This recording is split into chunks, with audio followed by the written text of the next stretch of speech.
Hello, everyone, and welcome to the Sunday Roundtable Special Edition by Indiana Jonescock. Did you say round? I like round cylinders and round tables and round cameras. Stop always trying to shoot your shot early. Let me finish my intro. God damn it. I'm old. I'm gonna forget things. Anyway, this is a special one tonight, and we're gonna drop in some historical information, things the government's trying to hide from the American people. But first, we're gonna say hello to all of our guests, including the guinea pigs. How you doing, Tommy? I'll tell you what, there's a bunch of slack jaw bundle of sticks. Okay. I'm a good boy. Okay, I didn't deserve that. All my pistachio ice creams are on panel tonight. Hard pistachio. Yeah. We also have Chris Fisk in the house. Know what I'm saying? Yeah. He's my short round. Oh, yeah.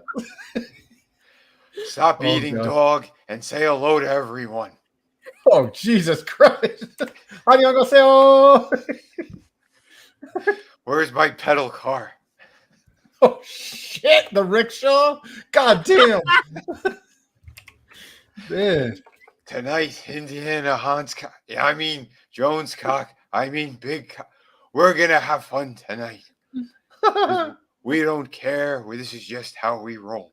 But I hope you're doing well, Chris. Well, at least I'm not pulling a rickshaw. God damn. There's a lot of shots being fired. But we have a nice lady on panel, and she is the nicest out of all of us, but the most savage if you get on her wrong side. Hello, Trina. Hi, guys. Good to be here. It's I'm always looking forward to the stream tonight. It's great to have you on. I'm going to say hello to the chat out there. Oh, Draven. Let me see. He's the first one out. And I think I forgot to send him a link yet again. Because this is how we roll. Oh, wait. We have another panelist. Hello, Nelson. Hey, Jonescock. How you doing? How's everybody doing tonight? Hail everybody. Hail the chat. Hey, We're a little What's up, Nelson? inebriated on life is how we're doing. But hope you're doing well. We're going to get into the topic after I say hello to all the pistachio ice creams out there. We said hi I to think you Draven. should stop and catch a breath first. You sound a little bit winded, Danny. That's because I'm 109 years old, you son of a bitch. There's Draven. There he is. How Hello. you doing, buddy? What's up, Draven? I'm doing good. What up? Get everything situated here. Sorry. It's all right. Keep flying around your cave. We're going to be there in a minute. Stig is in the audience tonight. We have Brightest Day. Everyone's getting ready. They want to learn about history and the history that the government's trying to hide, allegedly, in Minecraft, whatever. Brightest Day. I hope you're doing well tonight. We have manliness and motivation. How you doing, man? Oh, boy. He went there tonight already.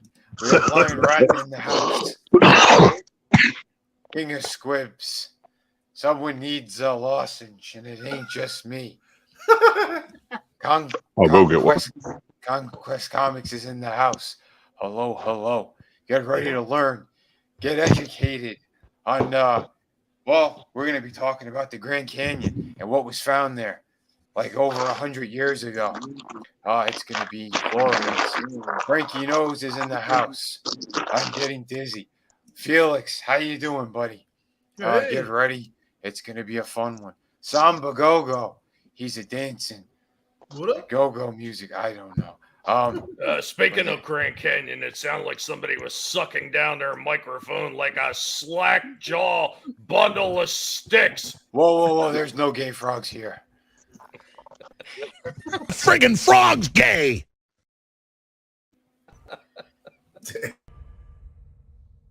All I know is psychopaths operate. They're not human. I don't like them. Okay.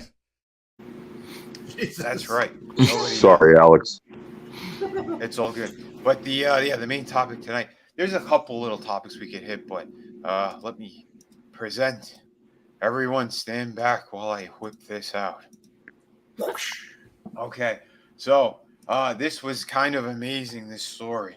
I found it through this guy named AJ over on the Y-Files, and I thought this story was really interesting. So I dug deep. I put on my fedora. I put on my boots. I grabbed my whip. I took a leak because the whip is long. And then I grabbed my other whip and I put it on my hip. And now I'm rhyming. Then we went down to the Grand Canyon and we researched. And, we found out. Is that what you're calling Marion now? The Grand Canyon? Yeah. I said, why is your Grand Canyon so big? Grand Canyon so big. She says, why did you say it twice? I said I didn't. She's got a lot of Ravenwood in there. That's right. And that the foreign kid that thought he could get my fedora, well, we made sure he's not going to be in the next one. Anyway, back to the story. So there was another archaeologist named G.E. Kincaid in 1908. He found in the Grand Canyon these sandstone steps, and they were hidden in some shrubbery. He was actually in that little river in the Grand Canyon, and he stopped, and he was kind of looking around, and he found these steps, and they were kind of hidden by shrubbery and whatnot. So he followed them, and it led down this narrow cave. It's at about 57 feet in. He found hieroglyphics, Egyptian hieroglyphics. He's in America, mind you, and this is something that was kind of very unusual. He found hieroglyphics. That's right. Oh, wait, speaking of high, I thought I was high. Hi. Hello, Adega. We have another doc on panel. How you doing, my friend? I'm doing all right. You got me searching. I'm going to go through all my little archive stuff to find all the goodies, because this is one subject I'm quite familiar with. Oh, fantastic. Is the skull, is that like is that to symbolize that there were giants found? We are going to get into that. Yeah. Oh, trust me, it's fun. So G.E. Kincaid, he found these steps. They led to a cave, and there are hieroglyphics that are down there. So he was looking around. He was getting nervous, so he pulled out his gun. He had his lantern, and he found an underground city in the Grand Canyon. This is interesting. mind-blowing. Yes. Wait a minute. He pulled out a gun, so it's proof that I didn't do it.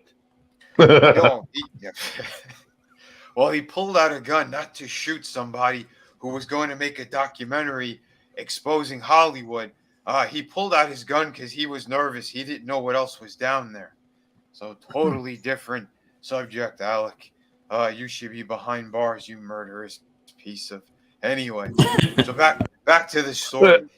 He found pottery filled with seeds.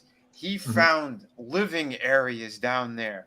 And he said it was so large, it could have accommodated, get this, 50,000 people. This Jesus. is It's like the ins- Pueblos. This is amazing. So he contacts the Smithsonian and the government, and Yay! he grabbed a couple of the artifacts that he found down there, and he sent it over to them, and their minds were blown. So they ended up sending 40 scientists to help explore and find out what else was down there. Well, lo and behold, they also found mummies. They found bodies lined up one after another down there. And let me skip ahead a little bit. We'll get to this in a moment, because right here they had Oh, wow. basically all we had were these little kind of Indian things. Little Wrong. Paleolithic. This is not what they found. He went down in here and he found Egyptian hieroglyphics. They were in there. He found some kind of idols that they were worshiping, apparently. Didn't he also find a Buddha statue or two? He did. He found things that looked like it. He Where did. was it? Where did this happen, Vinny? Grand Canyon. Grand Canyon. Yep. Like Sedona, Like, Arizona, you know what- Grand Canyon.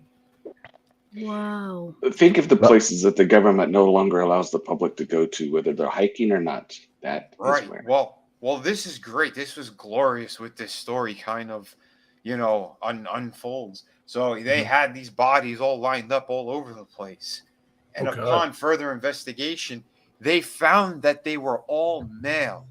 But the thing that they found in there were weapons, swords, shields. So they believed that this is some kind of warrior burial site in this part of this underground city. And they do believe that there were other areas where they might have buried people more traditionally. But apparently, for them to have done this with the warriors, they were well respected. We don't know what else they were encountering. Well, it But could be like the terracotta soldiers, where a king was killed and they ended up killing the entire army to follow him into the afterlife. that is very observant. I mean, No, I'll tell you what. You know what is really interesting about this is the fact that something is being exposed on such a grand level, and it's not the weirdos in Hollywood for a change. Yeah. Jonescock, I heard he found stuff from all over the world, like stuff from China, stuff from Africa, stuff from South America. It was A lot all of that's embellishment. yeah, that most of that was what they found were a lot of things that looked Egyptian and some Asian type artifacts. But Okay. the stuff that they did find, it did look like it was more Egyptian than anything else. So this was interesting for sure. So as they were getting further into all of this, and again, there are artifacts, there are pieces all over the place that were taken by the Smithsonian, and they wanted to go even further into all this, and the government said no, and then they prevented it.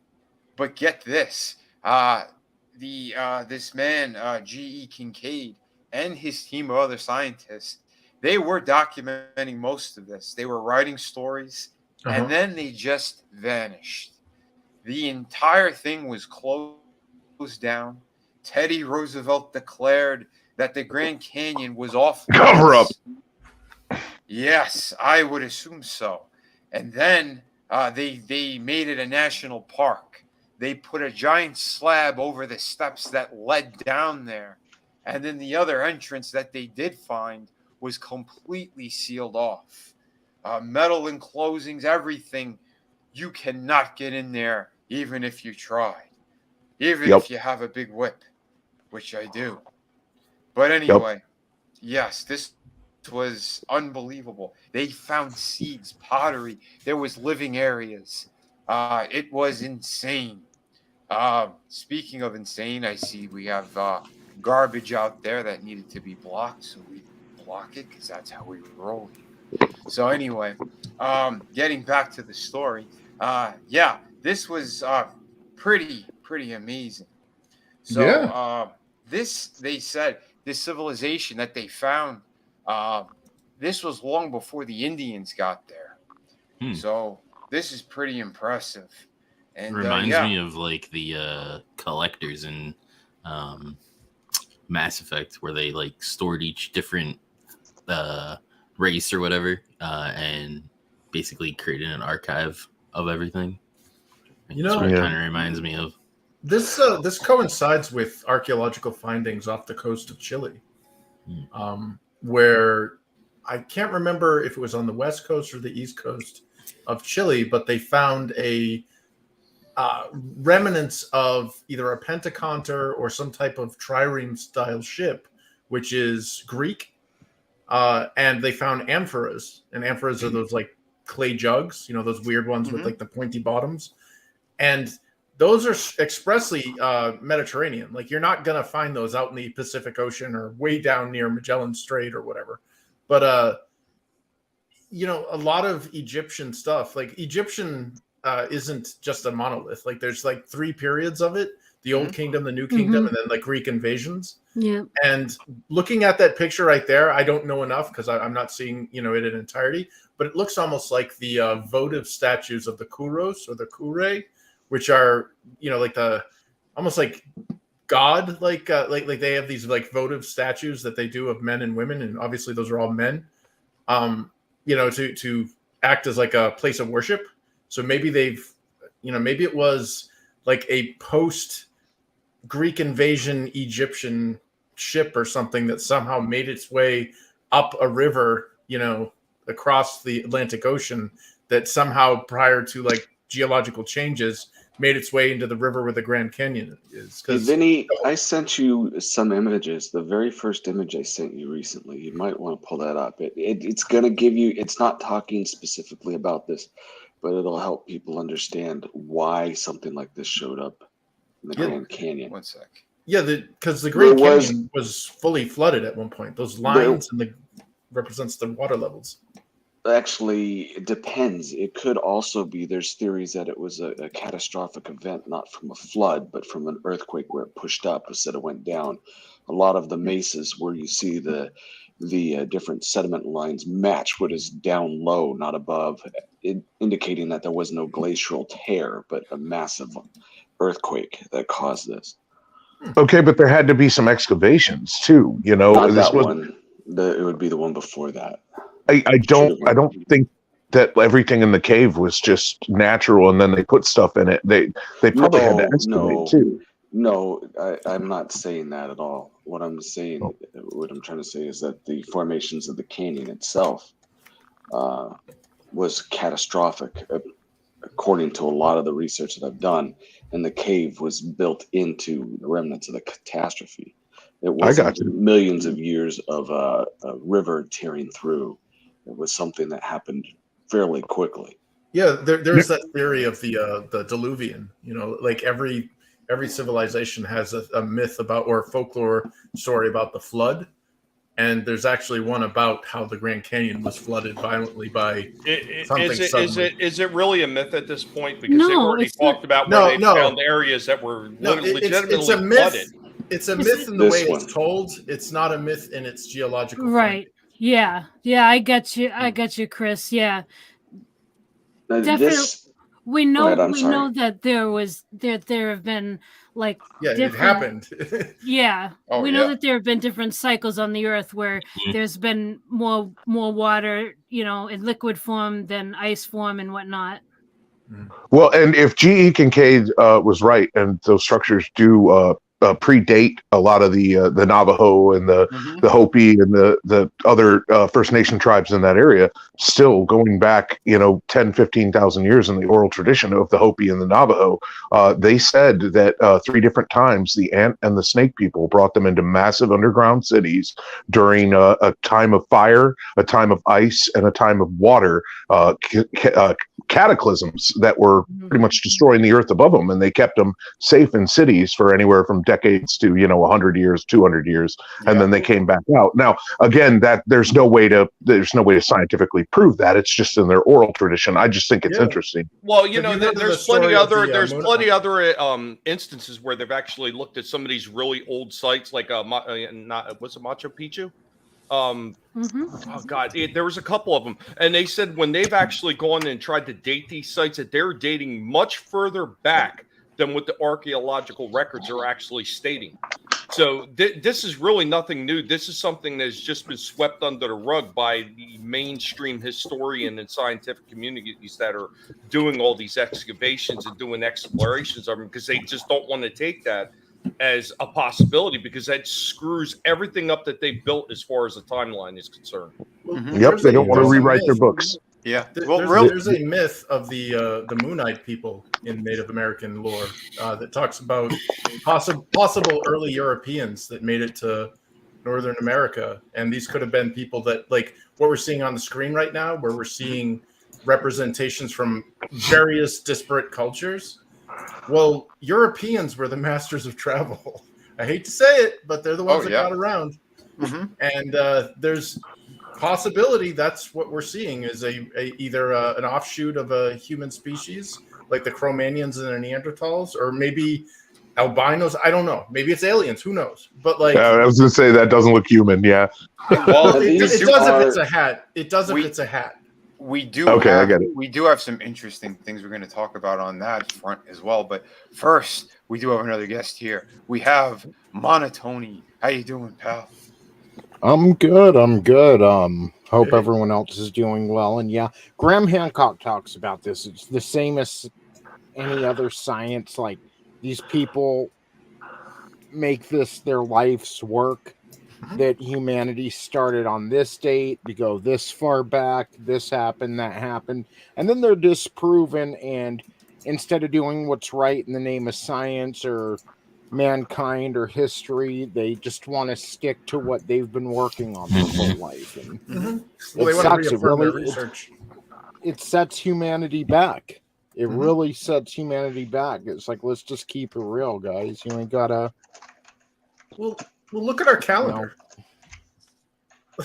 Look at how messed up. Look at how messed up the Roman Gregorian calendar is.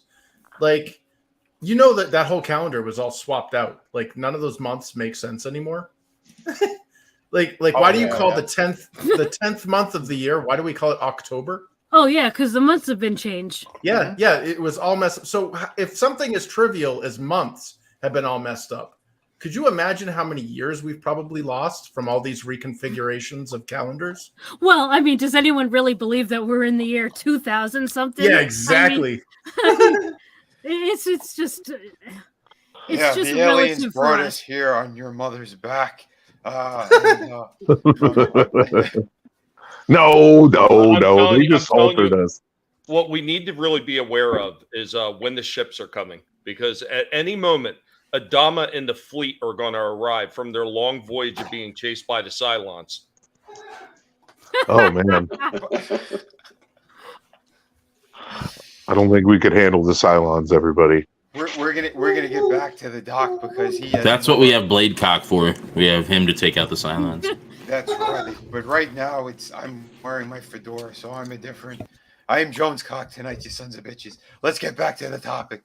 Now the doc, he sent us a lot of interesting things, and this here, it's not a representation according to the people who you really want to listen to, instead of anyone saying that these are ancient aliens or what have you. There is a common, and you guys have heard of the shifting of the magnetic poles. I don't know how many of you know about the Squatter Man, where when the people at the time, and they've done studies where you can see what happens when plasma hits a magnetic field. And the general theory of people that I actually trust, and this seems to match, is that about 12,000 years ago, there was a massive plasmatic event that hit the planet, caused a lot of the different things that had happened. Also at the time in the sky, when the plasma, kind of like when you have Aurora Borealis, and again, I could find it for you, but I'm actually a little handicapped at the moment. But what they were seeing in the sky is depicted here. And this is not necessarily a depiction of people, but the plasma patterns. And the best way they described it from around the world, around a certain band where they could see it in the southern sky, was things like this, or what they called the Squatter Man.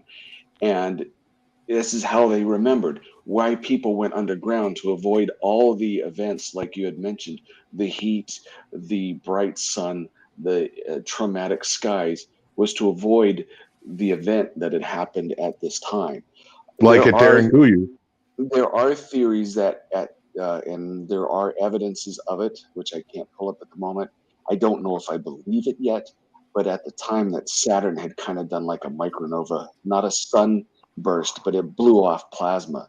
It was the major, according to some ancient records, it was the major planet in the sky, or was actually a minor star. And when it went and that plasma hit the Earth, it not only caused these celestial events, but it also changed the orbit just enough to alter our calendars. You were talking about calendar shift and all that other stuff. It made things significantly different. And this is how average person would run out and try and depict what they were seeing by drawing it on rocks all around the world. Does anybody want to talk about that weird hexagon on top of Saturn that's perfect and it's a perfect storm and it's been there for thousands of years? You mean the texture map from a 3D wrapped polygon? Yeah, sure. That's really weird that that's there. I'm not trying to get old David Icke on everybody, but that is really weird that's perfect hexagon is there. Yeah, that was to be able to be seen. That's why they sent it up there, because they figured that would be there. Dude, I could reproduce that exact same thing with a 3D polygon. That's just it looks like a UVW wrapping texture. And that's the exact same thing that happens, because a sphere in polygons is made up at the very top of a octagonal or a hexagonal.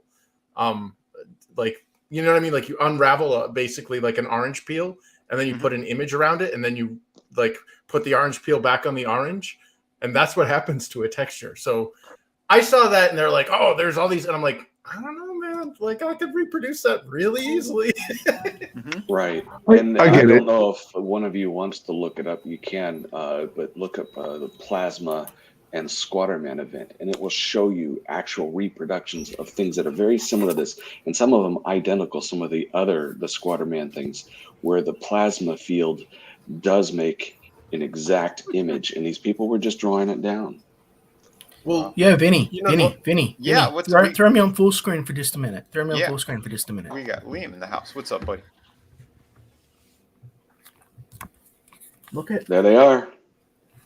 This is from an old Australian children's book that was illustrated by one of our native artists from the 1980s. It took me a while to find this. This isn't the best reference to it either. See those guys in the top corner? There's a whole book about them. I've got to figure out who they are. But I've heard about the Moon-Eyed People before. You can bring me down now.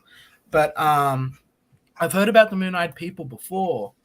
But I didn't realize that that's what they looked like, because we've got images like that in a lot of the old Australian art that I've seen, a lot of the old Aboriginal art. And I'm going to look a little into this now. Well, there's theories. There's theories about the Moon-Eyed People actually being Welsh. And that the reason why they're called the Moon-Eyed People, or Wishichukiyakdo, or whatever, I can't remember it, but basically is because the sun hurt their eyes, and the only time they would come out is when the moon was out, and they were a subterranean people, and they were pale and white, so they had a very Caucasoid appearance. I don't think there was any mention of their hair color, but it said that they were pale and white, and they had large eyes that looked like big blue, almost like Super Saiyan eyes. Yeah, they were Moloch.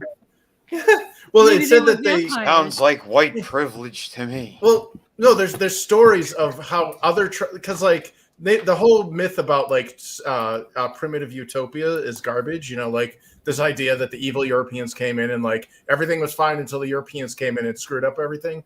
That's complete garbage. And there were a lot of tribes in North America that hated each other and were at constant war. And the story of the Moon-Eyed People was a unifying story about how a bunch of tribes that hated each other got together and murdered these people, or like drove them deep underground. Well, there was something I was watching about that as well, Chris, and they were talking about there was actually a few of the what was supposedly Native American tribes in the U.S. that were actually European ancestry. And they were trying to figure this one out because they didn't match with any of the other tribes, like the Clovis people and all that. They did not match with the technology that they were using and the type of flints that they were using for their arrows. And the best that they could surmise is that they came across the ice land bridge during the last ice age. Genetic testing showed from Europe. Genetic testing shows that the vast majority of them have a genetic history with Asia, but there is a group, it's the Cherokee, the Iroquois, there's a couple others, where their genetic code is haplogroup X, which is Israeli. Oh, Found him. So what you're saying is this whole planet's a laboratory for extraterrestrial species and has been for about 1 million years. That's what you guys are saying. Okay, I got it. See, when I said it before that the aliens came on your mother's back, I was referring to you, Neil, and that your mom's an alien. Was I correct? Nope. Damn. Back to you, Liam. Oh no, it's just here it is. When we were children, they showed us all of these old books, when Australia still had culture of its own. But we always sort of assumed that they were sort of big earlobes, that like maybe they had done something like the African tribes sort of did. But these, I think they were. I'm gonna have to look it up as it's been such a long time. But I think these were called the Stick People, if I believe correctly. But yeah, no, I saw that silhouette that you were showing earlier, and I was just like, whoa, hold on. I'm just waiting on a phone call, so I can't stick around. But yeah, I just saw that, and I went, whoa, hold on. We've definitely got something like that here in Australian mythology, in Australian, the folk tales and folklore of the native Aboriginals of New South Wales.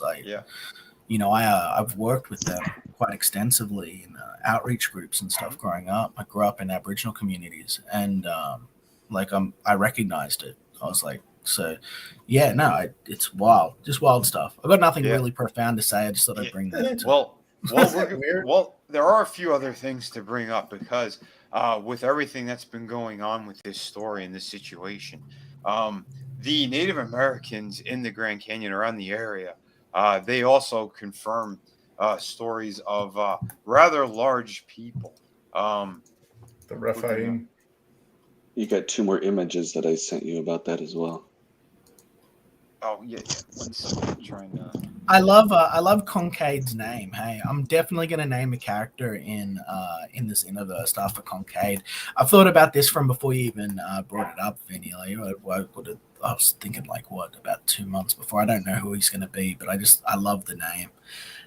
He used to be with a bit of Blues Clues and detective work, you'll find out that he used to be a salesperson, he used to run a business, but he's got advertised, because some people say, oh, he's not a real person. With a bit of Blues Clues detective work, you'll find out that he used to run some sort of store, but he had adverts in the local papers like, what we sell, just get down here.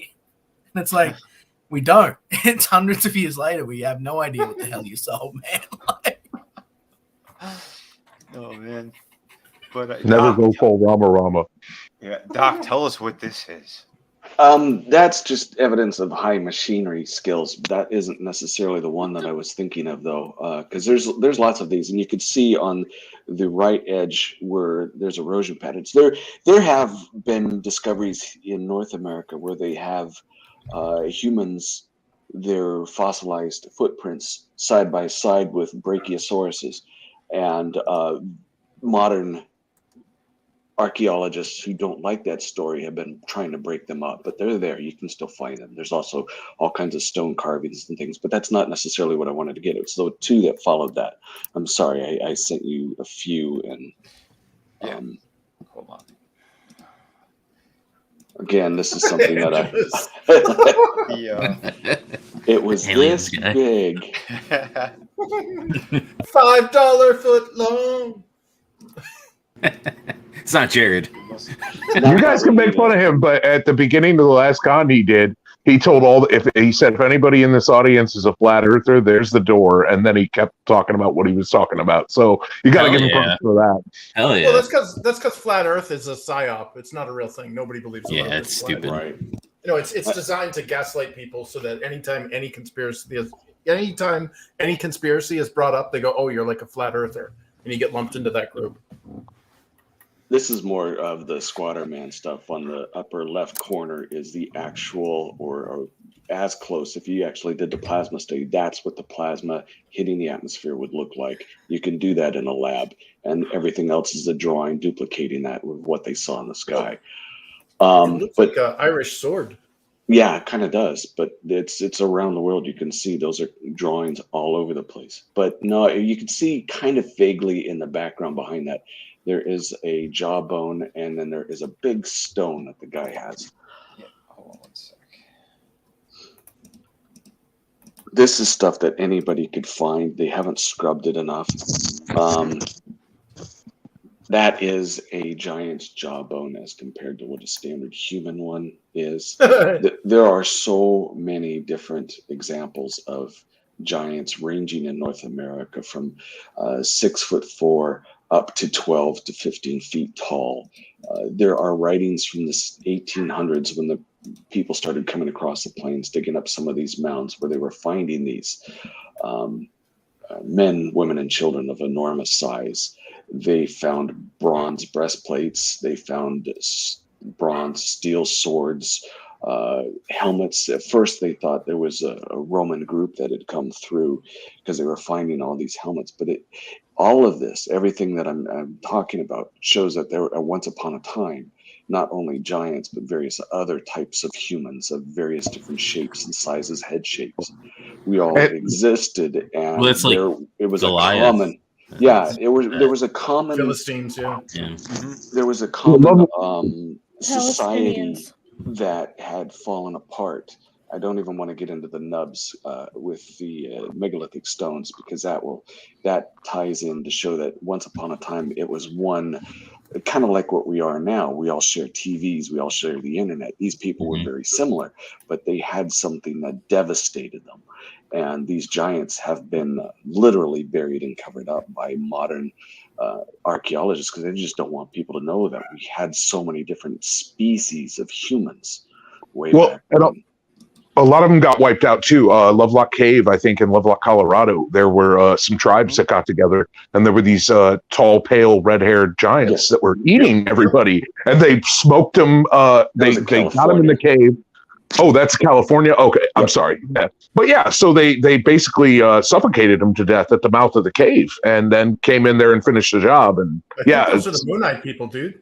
They were cannibals, and the natives decided, we're done being chased by these giants, and they did. They took them out.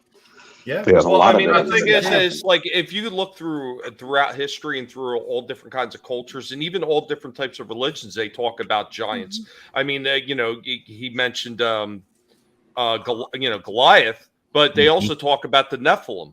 The Nephilim were these giant humanoid creatures, were bred through, if I remember correctly, for human and angels. Yep.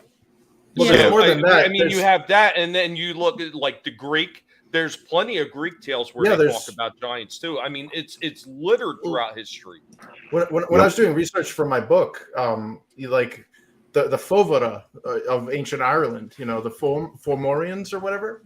There was also in Jewish texts in the Torah, it talks about the Raphaim, which is basically, there's the Anakim, the Raphaim, the Nephilim. Like the Nephilim were just basically the bastards created by angels and humans having sex, and that was like an abomination. And they were like these great people, and supposedly those are the origins of Greek myths and Norse myths and all this stuff, because they were like great men. They were taller than normal people. They were more powerful. So therefore they were the lesser deities, so to speak, of lesser religions, according to the Abrahamic stuff. But the Rephaim are the scary ones, because supposedly they're the spirits of the dead that have come back from the oceans. And it's weird how that coincides with the Fovera of ancient Ireland, who were believed that the first inhabitants of Ireland came from the ocean, not from ships, but literally from under the ocean. These giants that just emerged from under the ocean. Well, and in Afghanistan too, there were a bunch of Marines a few years ago. They came out anonymously, but they said they had to put about 100 or 200 308 rounds in the heads of these six-fingered, 15, 20-foot tall, pale, red-haired giants, because they were killing some of the special ops groups that were going in caves looking for. I think this was pre-catching bin Laden, so they were still looking for a lot of, Taliban in caves, and they ended up stumbling across these guys, and a lot of them got killed, and they finally took these things down, and then they airlifted the corpses away in helicopters and had to sign non-disclosure agreements. So the ones that actually did tell the story wouldn't even say their names. It's weird. I heard that in that excursion too, they actually found a Vimana that has been since disappeared. Oh. Mm-hmm. Yeah, that's the one thing they kept saying. Any type of giants remains or anything like that, especially around the Grand Canyon area, they scrubbed from everything. There was a sarcophagus that was found not far from there that they said it was about 7.5 to 8 feet tall. The remains that were inside. Now the Smithsonian also grabbed that, and decades later, this was I believe around 1950 something, maybe 1956. And then they said for decades it vanished. There was no record of it or anything. Then they dug a little deeper, and they found that it was in a warehouse. But get this, the Smithsonian said that the warehouse was loaded with asbestos and no one could go near it. Convenient. Yeah. Mm-hmm. There's also another one. It's very, it's hard to get reference from. This one they buried it quite a bit. That was discovered almost 100 years ago, and in it they found another one of these red-headed giants with all kinds of artifacts. But interesting, and this is just anecdotal, and take it or leave it. It doesn't necessarily mean it's true, but according to the witnesses that were there, they saw one of the trophies that was in there was a single-horned horse head. Wow, like a unicorn. Yep. Well, the original unicorn myth was actually a goat, like the monoceros and all that stuff. Well, I just seen something recently where they were trying to. They actually did see a unicorn somewhere. Like there was a horse that actually did have a horn on his head.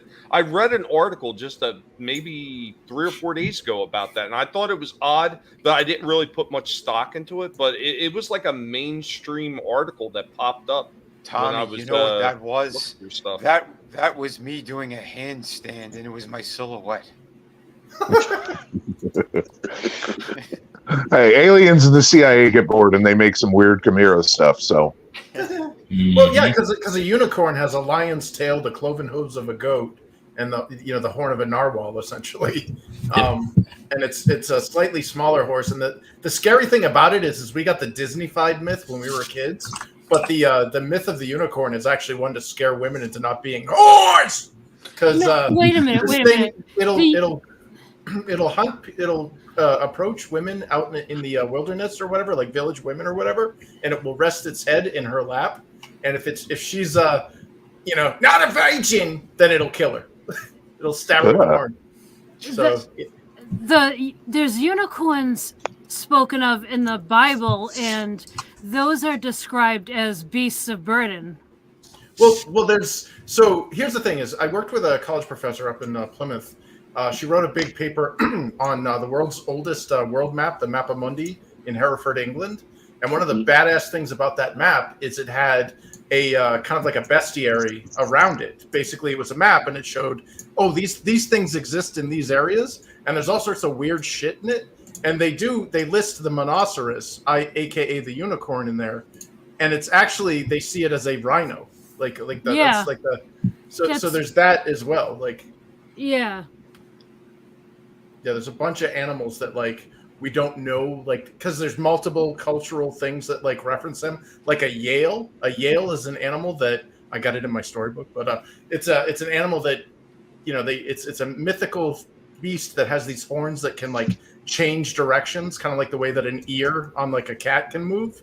But at the same time, there are other scientists or whatever, they're saying, no, a Yale is a water buffalo. Well, I think we really need to be careful when we listen to some of these people that are supposedly in the know and they supposedly have the knowledge. Because as far as I'm concerned, 90% of them probably eat crayons and they drink blue paste. But a lot of these things that they said have never existed have actually been proven to exist. I mean, at one point they said the platypus was a made-up animal until they actually found it. The coelacanth was extinct until they found out it was still alive. The dodo bird never existed at one time until they actually found that, yes, it does. You know, I mean, and you can go on and on. Damn right. The large carnivorous birds that the Pacific Islanders destroyed, the Maori destroyed. Yep. They said at first they said they were a myth too, and then it was proven yes they did exist. That's like sea creatures too. Like we've only explored like 5% of the ocean, and there's the rest of the percentage of the ocean that we haven't. So the stuff that you know they say doesn't exist potentially does. Look at the giant squids. Yeah, I was just gonna say the giant squid was considered a myth until they actually found one. The Humboldt squid, How many times have they found whales that had the giant tentacles on them, and they had no idea? They're like, oh my god. Yeah, it's really cool and interesting. I mean, the stuff that's out there, we have no clue. The first colossal squid they found off the coast of New Zealand near Antarctica. I actually tattooed a realistic portrait of its eyeball on my leg, and it looked pretty pissed to get caught, but it was fine. So nice.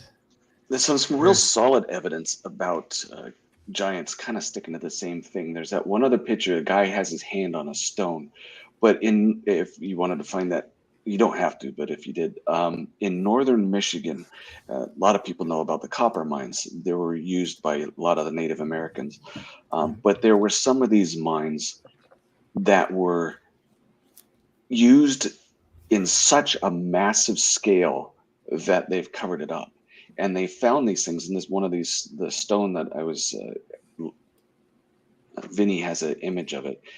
It's called a hammerstone that they use to plow through rock, but the size of it is far, far bigger than what is for a normal size human. For someone to use it, they would have to have been at least 12 foot tall. But all the evidence is there that there were giants, and yet they're not showing it. That's a hammerstone. A person can't pick that up with both hands and be effective. That was... If you had to have been at least 9 to 12 foot tall to use that effectively to mine copper. That looks like 14.6 Curix. That reminds me of something else. Every time, we paid a lot of money. So, I was going to say, didn't the Bostonians get built a lot of money to put that in their damn park? Right. So what Avega's trying to say is that the ancients used Sasquatches and Nephilim as slave labor. Sure. There's some theories that the Sasquatch is actually not like its own unique zoo, because the whole cryptozoology stuff, but it's actually a survivor from I think I can't remember the name of the period that they're from, but there was actually an orangutan that was like a gigantic, it was like orangutan gigantus or whatever. Gigantopithecus. Gigantopithecus. But you know what? There's another one I heard on top of that, Chris, and the other one actually would probably explain more readily if these things, I think that they probably do exist, but it might be more readily explainable why we've never found corpses and that they're actually not from this earth. That, and that's being covered up because the logging industry and look at what the spotted owl did to the logging industry in Cali. Like, and the national parks industry, if you told the whole world, hey, by the way, there's these giant hairy humanoids the size of the Incredible Hulk that may or may not rip you in half if you go to a national or state park, people wouldn't want to go. They'd lose billions in just a matter of years. Oh, I don't know, hunting season, maybe. I don't know. I'm not sold on Sasquatch. That's just one I can't get behind. Because it's a guy in a suit. Yeah, exactly. No, the Patterson Gimlin footage has been vetted several times. It's actually Kathleen Kennedy. I can confirm she is the Wookiee. No.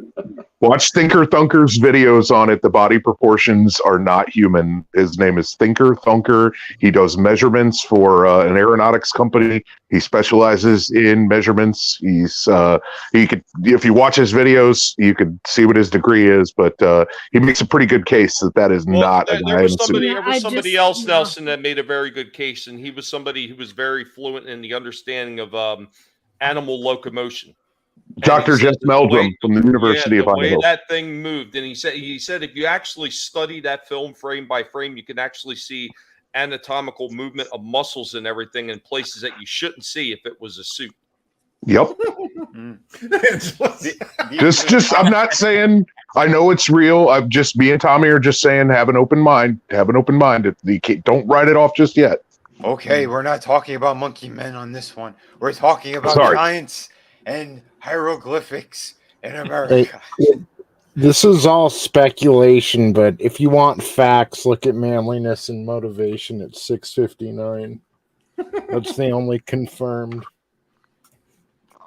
fact that I've heard so far. So. Ezra Miller wanted to be ripped apart by a giant hairy man. That is solid. Facts. Manliness bringing it once again. Change that cue to another letter. Am I the only professional? Guys who act like a bunch of Pistachio ice cream. always saying they're gonna kill each other. You said I always think Sasquatch is like he could turn invisible. If you ever watch the show, if you ever watch the show I'm in, like it's a dude that has the this gland put in him called the Quicksilver gland, and it's derived from the Sasquatch because they have a gland that's similar that lets them basically turn invisible. Oh yeah, it could affect their fur. fur. And how do they know that Sasquatch has this magic gland? It's from a show or whatever, but that like a sci-fi. Wait, squids can do it. Squids can do it. I know. Octopus can do it. Okay, but we know that squids can do it because that's been observed and stuff. But they don't disappear. They just have camo. Yeah, it's listen. It's Miles Morales' Sasquatch that can disappear. Lightning bolts. I am the source. I have the info. It's actually a predator, and they're using their cloaking skills. So everybody's wrong. It goes all back to aliens. If I'm ever in the forest and I hear that predator noise, I'm probably going to poop a little. Oh, that's just me. That clicking. Growling. Oh. What's this picture you got up, Vinny? This was the copper mines mine? that the doc was talking about. Actually, I've got a better one. I just didn't pull it up. I'll get it for you. Okay. I know I have the copper mine somewhere. It shows a map of where everything's at. What's that sphere? Ooh, that's fake. Oh, okay. Yeah. Remember the buoy they pulled out of was it Japan or whatever? Yeah, that was a buoy. That was Draven. You got the best gifts. It's like the balloons that belonged to America that America shot down and said it was Chinese. How'd you get Ron Perlman to smile? Yeah. Oh man. We brought him to It's a Small World ride. He could piss on his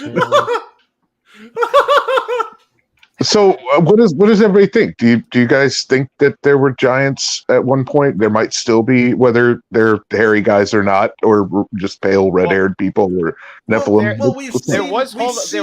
There was documentation, and we've talked about it on one of my previous streams briefly. But they found one of the largest ones in Sicily, long ass time ago, and I think they said it was around 24 feet. There have been ones that they found in North America that are around 12 feet. They said usually they're between 7 and 9 feet, the ones that have been found all around the world. I think you mean Sardinia, Vinny. Oh, was it in Sardinia? I think you're talking about Sardinia. There's a whole thing in Sardinia about giants. I forget the show I was watching, but yeah, there's a big thing about it. They believe that they built a structure over there. Yeah, that's Sardinia. They said there was no way the regular farmers who was that something that probably came from that show called Giant Hunters? Because there was those two brothers that were doing that. They were going around looking for proof that giants existed. I don't know what show. That I don't know. But sorry, Chris. Go ahead. Yeah, the reason why I don't believe that giants of massive stature existed is because it's just basic physics say it can't. I mean, look Actually, at they human can. beings today. Yeah, if gravity and other factors were changed, yes. But in our current state, there's a reason why we don't have giant insects. Like there will never be a 10-foot tall ant or like Attack of the Ant because of the way the physics are set up of how that ant's carapace works. And that's also like why, if you've noticed that the larger humans get, the more problems they get. Like when you start seeing people like Yao Ming, they're not going to live to 80. You know, when they get that big, like if there were like gravity changes or oxygen changes or something else to support that kind of physiology, then sure, but they wouldn't exist at the same time as us because we couldn't survive in that environment. So if there were giants of that size, they existed before modern man existed. That's at least my take on it. Hold on, that's what they were claiming in some of these areas and stuff. Like what they found there, they said in the Grand Canyon, because they believe that because everything that those people had, they believe that they were taught or given something. And yeah, they claim because of the Native Americans around there, they said the same thing, that they believe that they were these kind of giant. Well, they were bigger than regular people, I guess, bigger than the Indians. Again, they average them around 7 feet tall, is what they were saying. For these people, Tommy, the show that I was talking about was Ancient Aliens. Right. Can the other thing is like it because we're playing the telephone game with translations in languages.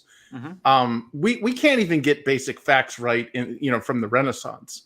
Like there have been translations, because the original Bible is, written in Greek. Oh, I'm sorry, in Aramaic, and then Hebrew, then Greek, and all that stuff. Like the Renaissance artists, the masters of their craft, even fucked things up. Like they're like they would translate Moses, for example, as having beams of light from his mind, from his brow or whatever. The halo, the symbol of sainthood and intelligence.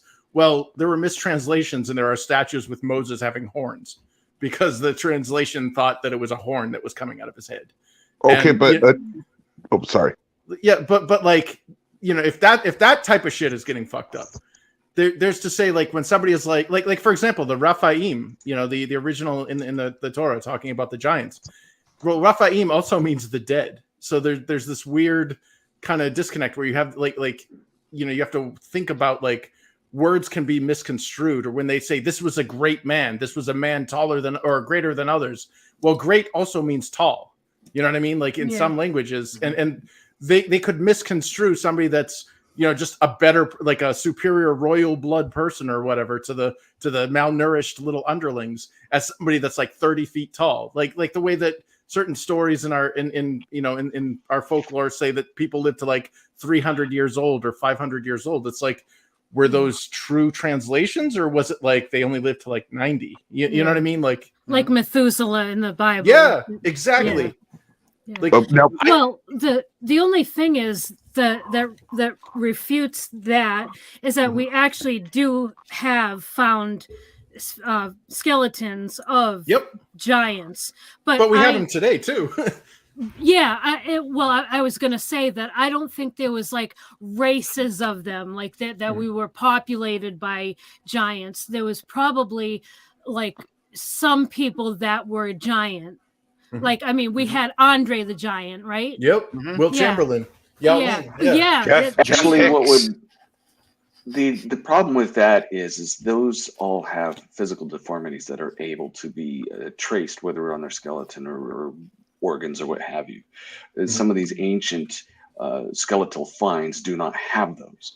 Now, Chris had said that they can't exist, but yeah, they actually can, because some of the physics that are involved, you think of like a giraffe. How in the heck do they get blood all the way up to their head when their hearts aren't allowed to do that? There are other mechanisms that are able to do that within it. It's the whole thing similar to like your lymph nodes. They do not work off of the blood. They work off of the motion of the body. So there is capability of the human existing at 12, 18, 15 feet tall.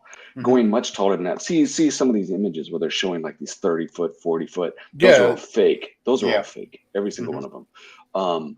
And then you see the Cyclopean. Actually, some of the Cyclopeans are showing up nowadays. There are infants being born, but that has to do with things that have been injected into mothers in the past couple of years. Yeah. But no, the capability of an actual race being there, there's considering how many skeletons have been found around the world and the actual condition of them as compared to the malformed ones, like you're talking about Andre. I could show you his skeleton. It'd be easy. He looks more like an ape than it would a normal human. What was that? What was that other guy, Doc Wadlow?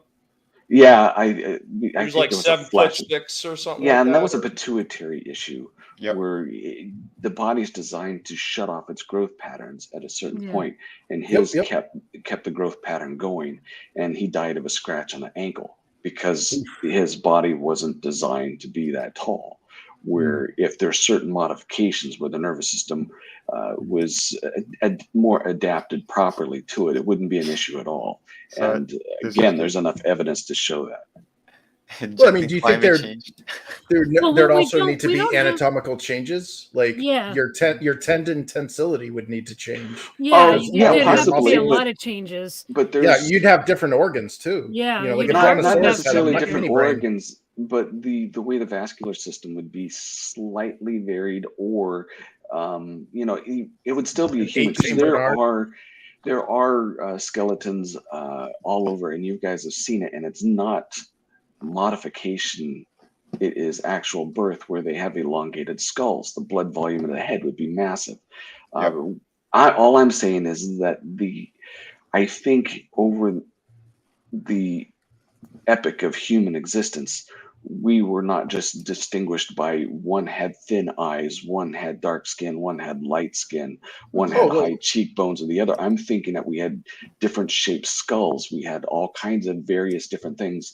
And due to catastrophes and wars and prejudices, we've been narrowed down to this small handful of different types that we have now. I think we've just evolved. I think we just evolved to where we are now.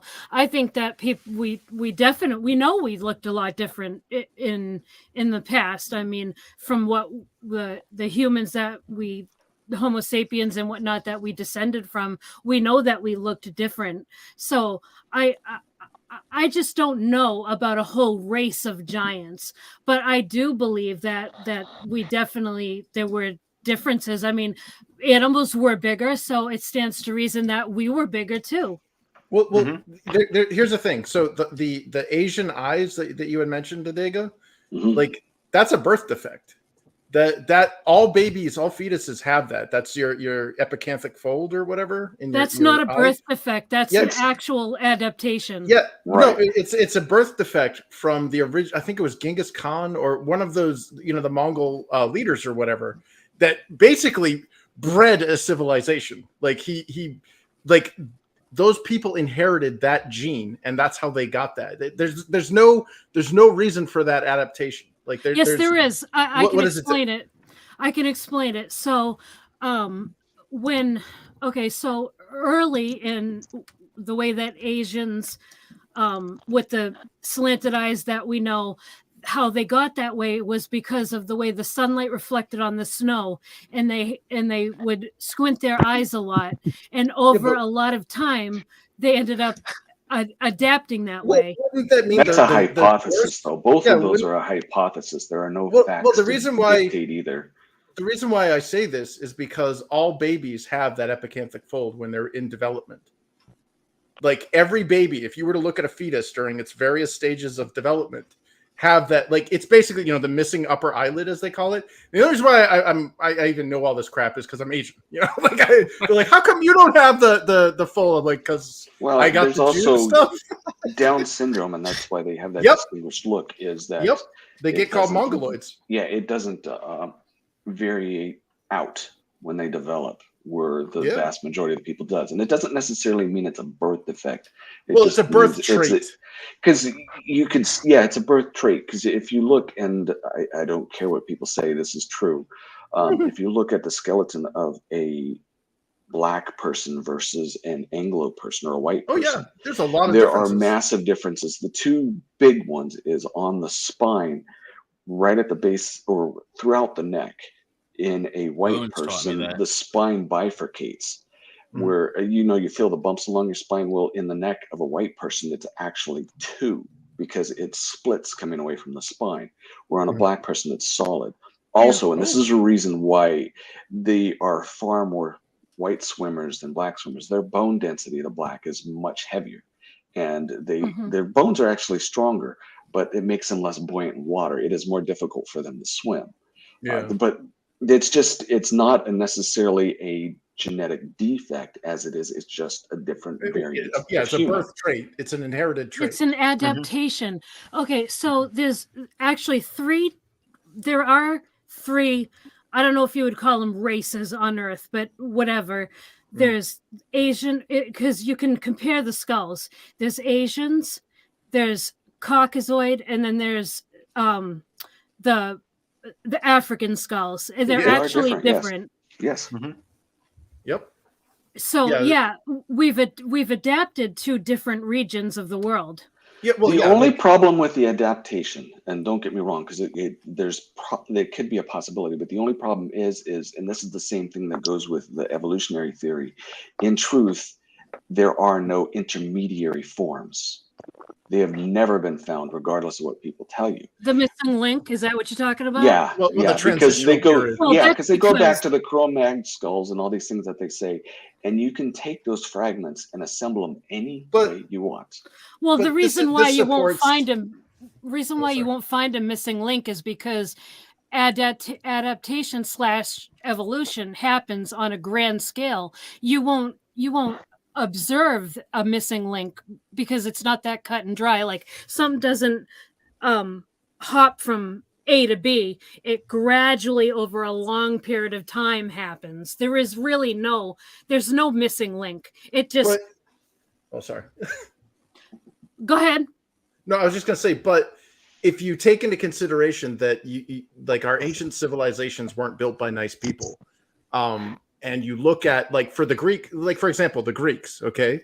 Greek people, the original ethnic traits of Greek people were blonde-haired and blue-eyed. Yet when we look at Greeks, we think Mediterranean. We think dark-skinned, dark eyes. Well, why is that? Because the Ottoman Empire rolled into the Peloponnesian Peninsula and raped the shit out of generations of people and bred out the ethnic traits of blonde hair and blue eyes. There are still very small pockets of blonde hair. There was also massive amounts of Jews that had actually moved into the Greek peninsula as well. But how does that? Exactly. How does that refute evolution and adaptation? Because it happened all at once, meaning that instead of it being like a gradual thing, like the adaptation of the black ethnic traits, the wider nose to breathe in, to cool out, to cool the body, the larger feet and hands so that they can, get rid of more heat. There's a reason why those people don't really thrive in cold environments. There are studies that show Caucasoid people are actually better adapted to colder environments and lower light conditions. It's why white people have to put those little black flashes under their cheeks when they're playing football, so the glare doesn't go into their light colored eyes.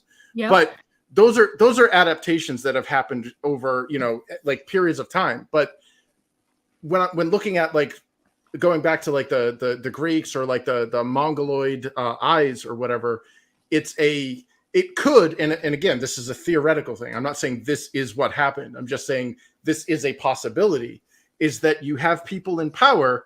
You have the guy, what is our biological imperative? The whole point of us existing, if you were to reproduce, exactly, is to put your seed and your genes into the next generation. So when you are a king and you are an emperor and you are the greatest big shit out there who can murder anybody that defies you, you are going to rape the shit out of everything from the village milk maidens all the way up to the queens of whatever, just to get your kids out. well, that's what it is. It's a disgusting way to look at life, but because we're looking at it through the lens of modernity, we're civilized. But these are not civilized people we're talking about. My whole point is that we don't have an answer. As much as everyone says that this is this, these are theories. And there's another thing too, because you can go, and this is a horrible thing about humans. You look at Egypt and you have all the Egyptologists and various archaeologists that are saying this is one way, but we know that civilization existed long before the Egyptians were there, and everything we're seeing is graffiti It is not the original builders. So to find the truth is almost impossible. Oh yeah. Because that's the other thing they do. They destroy and erase history, and then they rewrite it, and they do their own told thing. by the Killer of Kings. Yeah, that's right. I mean, the social justice warriors of their time. Right, because that's the thing that they're proving now, and this is why like those archaeologists are losing their minds, because they know that there's other stuff there, and people are starting to catch on, where they're finding other discoveries are being made, and they're trying to sweep it under the rug. Like, nope, our history is our history. Look what they did with Hawass. That guy was selling antiquities, you know, on the black market. And he spent a little bit of time in jail. Like, they arrested him, and then I guess he cut a deal, because now he's everywhere preaching for the Egyptian government, and that everyone needs to realize that our history is already there. It's there. Look, I saw him having like his little speech. He's in front of the Sphinx, and he's going, what is in here? This is factual. It's not the theories, blah blah blah. He goes, look at the pyramids behind us. We went through it all. Like, we know. You don't know shit. Yeah, exactly. People's what you're doing. From this guy, I remember there was they found like this tunnel. This was televised on Fox like 25, almost 30 years ago. And it was like the last day that they were allowed to dig or whatever, and they were making these discoveries, and it was like a 4-hour broadcast. That's why I won't forget it, because it ran so long live. And they found a couple of different things first that they had like preset, and then another big discovery that he had made. And it went underground, and there was a giant tunnel. There was a sarcophagus that was suspended above water, and there was a giant tunnel that went two directions. One direction, they said, went towards the Sphinx's left paw, which everyone believes that there was some kind of a chamber in there. Could have been a library. They don't know what it was. Edgar Cayce. Edgar Cayce. Yeah, Edgar Cayce had brought that up, and everyone tried to refute that, and they're like, no, it's not true, until they used the sonar technology, the LiDAR, and they found. Yeah, I mean, I did it on one of the other videos too. I talked a little bit about that. One of the Jonescock videos, but I believe that guy cleaned it out. He was trying to sell shit in the black market, got caught red-handed. This is my theory, and then he cut a deal with the government, so he didn't get thrown in jail. Yup. And Vinny, can you do us a favor and make a bumper where Jonescock comes up and says, "Fuck you, Zahi Hawass"? Can you do it in your Jonescock voice? Because that would be. Fuck you, Zahi Hawass, you son of a bitch. Thank you. Clip that. Somebody clip that. Well, here's another thing to consider when you talk about, like, you know, whether or not these type of people could have existed.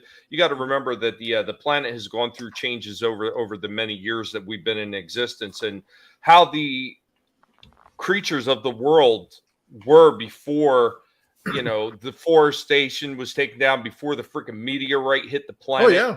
The creatures were a lot larger. Of course, the Earth was a lot warmer back then too. A lot warmer than what they're claiming it is lower now. Gravity. I mentioned that. I mentioned that. And those creatures were huge. And what's not to say that there wasn't a race of beings that weren't just as big? Yeah. But like, yeah, the lower gravity. Did you ever see there was a documentary I watched on how the moon is falling out of our orbit, and they were showing what this moon looked like during that period where there was the megafauna, you know, like the giant sloth and the giant orangutan and all that stuff. And they're like, this thing caused tidal waves. Like the moon was so close that like you could look on the horizon and it would basically cover like from one side to the other. And it slowly got farther and farther away to where we are now, and it's moving farther away still. So millions of years ago, we would have died. Did you ever hear the theory of how the moon was even created? Like they said, there's we had a sister planet. Yeah, Thea crashed into us. We crashed and created the moon. Yeah. Oh, you guys are talking about that hollowed out alien space station meant to look like a natural celestial body. Okay, yeah, I know what you're talking about. Yeah. Well, so supposedly, our planet. We actually had a planet called Thea that existed between Mars and Earth, and it crashed into us. And the piece of the moon that we're seeing as the moon today is actually the remnants of Thea that had broken away during that collision. That's a theory, but why is there helium-3 on the moon and not on Earth? Boom! Right. But there's also the asteroid belt where, there are theories. It doesn't necessarily mean it's correct, because I've seen it go both ways, and it all depends on who you listen to. But that was also something and it goes along with the Saturn theory at that time, that one was blown up, and then that fragments came down here.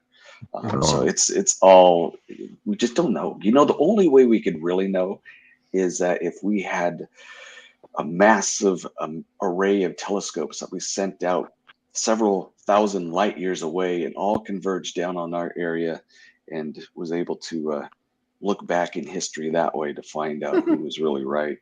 But, we just don't know. Yeah. Well, there's a really interesting book from the late 70s called Who Built the Moon that you guys might want to check out. Yeah. Yep. It's or nice. Ingo Swann stuff. We'll never know for sure because we can't go back in time, but it's fun to listen to different theories. Yeah. Only thing that bugs me is because I have my own theories about stuff, and I'm a wicked skeptic, as you can tell. Same but here. yeah, Awesome. the only thing. The only thing that bugs me is when people are like, "No, this is it. This is the truth." I just can't. My ears shut right down. Yeah, what is that Chinese saying? There's one of those like proverbs that said like the end of learning begins with the phrase "I believe." Or like, that's a good one. It's like, I believe this. It's like, okay, well then you just shut off your mind to any possibilities. But it's also equally close-minded to say, no, that's impossible. No, none of that. Sasquatch can't be real. Aliens can't be visiting Earth. But I never said that, did I? I never said it can't be real. I said I don't believe it. I never said it's not real. That's fake. I have never said that to anybody. Okay. Just making sure. I just say we're all open-minded here. Yeah. Okay. And that's the point of the Sunday stream anyway, to get everyone's point of view on stuff. But hey, look, we have Ron Perlman's skull. Check this out. Yes. Oh wow. Oh God, you see those? Yeah, I've seen those skulls. Those are they intentionally deform. Those aren't deformed because it would change the skull volume. Why are they missing the sagittal suture? That's impossible that they're missing the sagittal suture. Those things aren't completely human. Yep. There's something. Yeah, Brian Forrester goes into a lot of detail on his YouTube channel about that. Good luck trying to spell his name. He's got a really weird spelling. But yeah, there's no sagittal suture, and the brain size is almost twice the size of your natural human brain cavity that we have now. So something went on. Those might be hybrids. This reminds me of. Wait. Let the doc finish. You guys are talking over. I'm sorry. No, I've dissected a lot of brains. I've worked on many skulls. I've had human skulls in my hand. I know every nook and cranny that comes out of these skulls. When I look at these, this is a variant that isn't born to people nowadays. This is not deformed skulls. These are some other human species. They're not from head binding. No. Do you remember Akhenaten?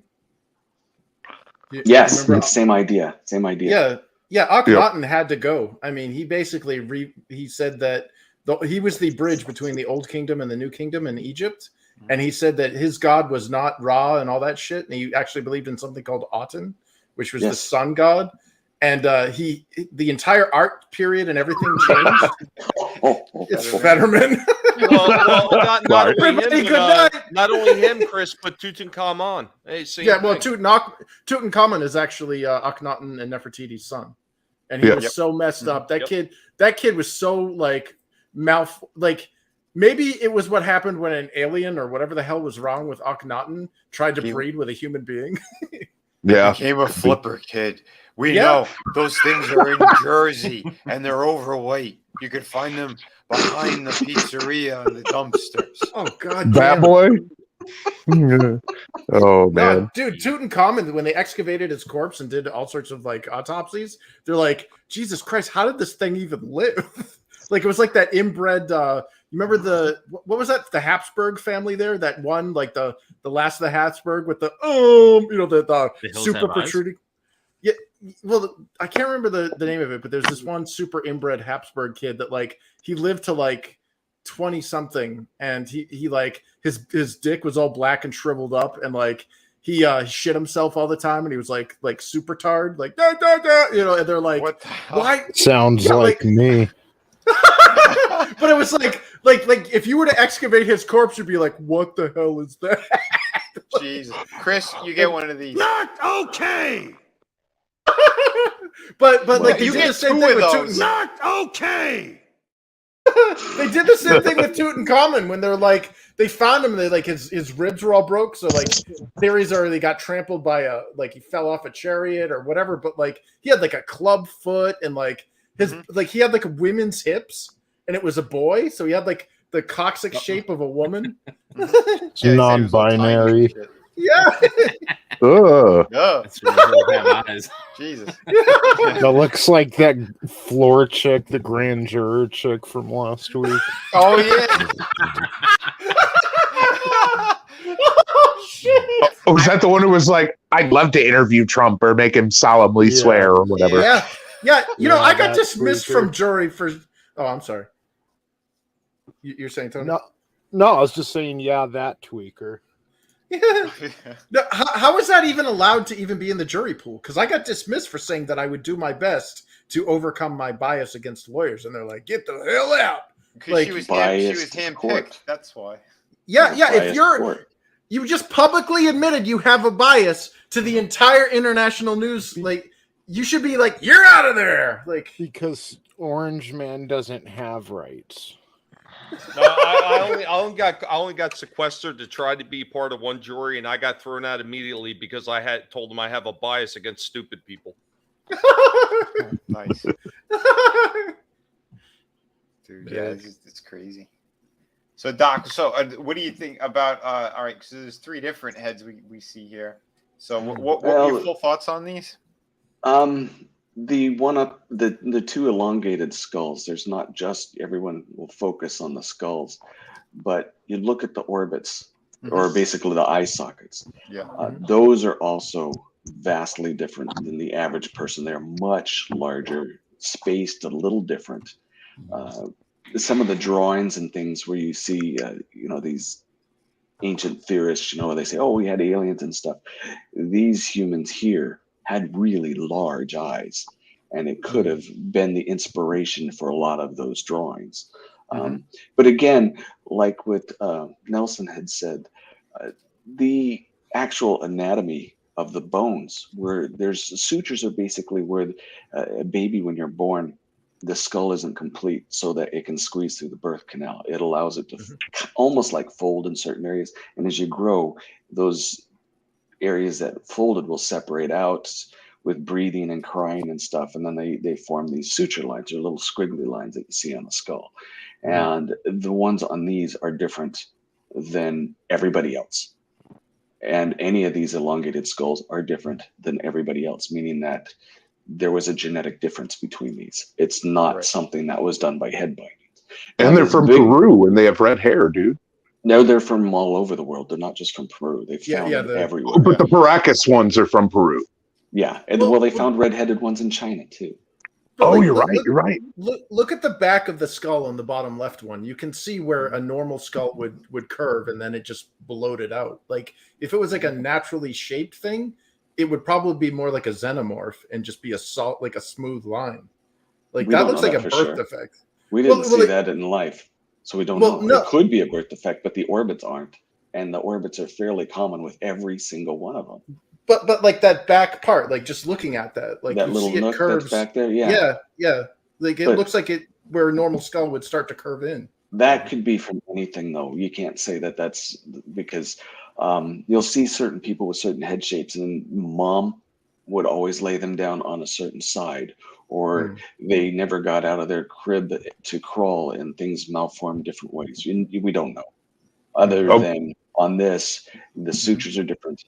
The skull volume cannot be made that way with skull binding, and the eyes were massive. Even the front jaw line is a little different. And the brain capacity was massive too. Possibly. Well, could it have? Well, because like when it's a baby and there's no bones there, like when it was born, maybe it had like a massive encephalitis or something, and then it just like that is possible if we found one or two, but they're all over the world. Yeah, that's true. Oh, real quick, guys! I actually did a custom drawing of one of the Paracas skulls here. What? I don't know. Can you see that? Yes. Yeah. Just kind of trippy. Anyway, that's pretty cool. Hell yeah! Oh look, I was on a poster.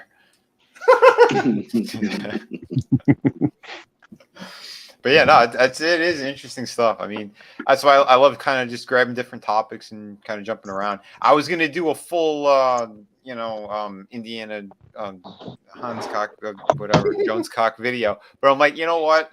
Screw it. I don't really have time to do that right now. So we were doing it on the live stream, and I'm glad we did. Let's just do it live. Yeah, do it live because I think we had a lot of fun playing around with these topics and just kind of the different knowledge that everyone has, and the things that we've seen, or who believes. And what, can I add one more thing?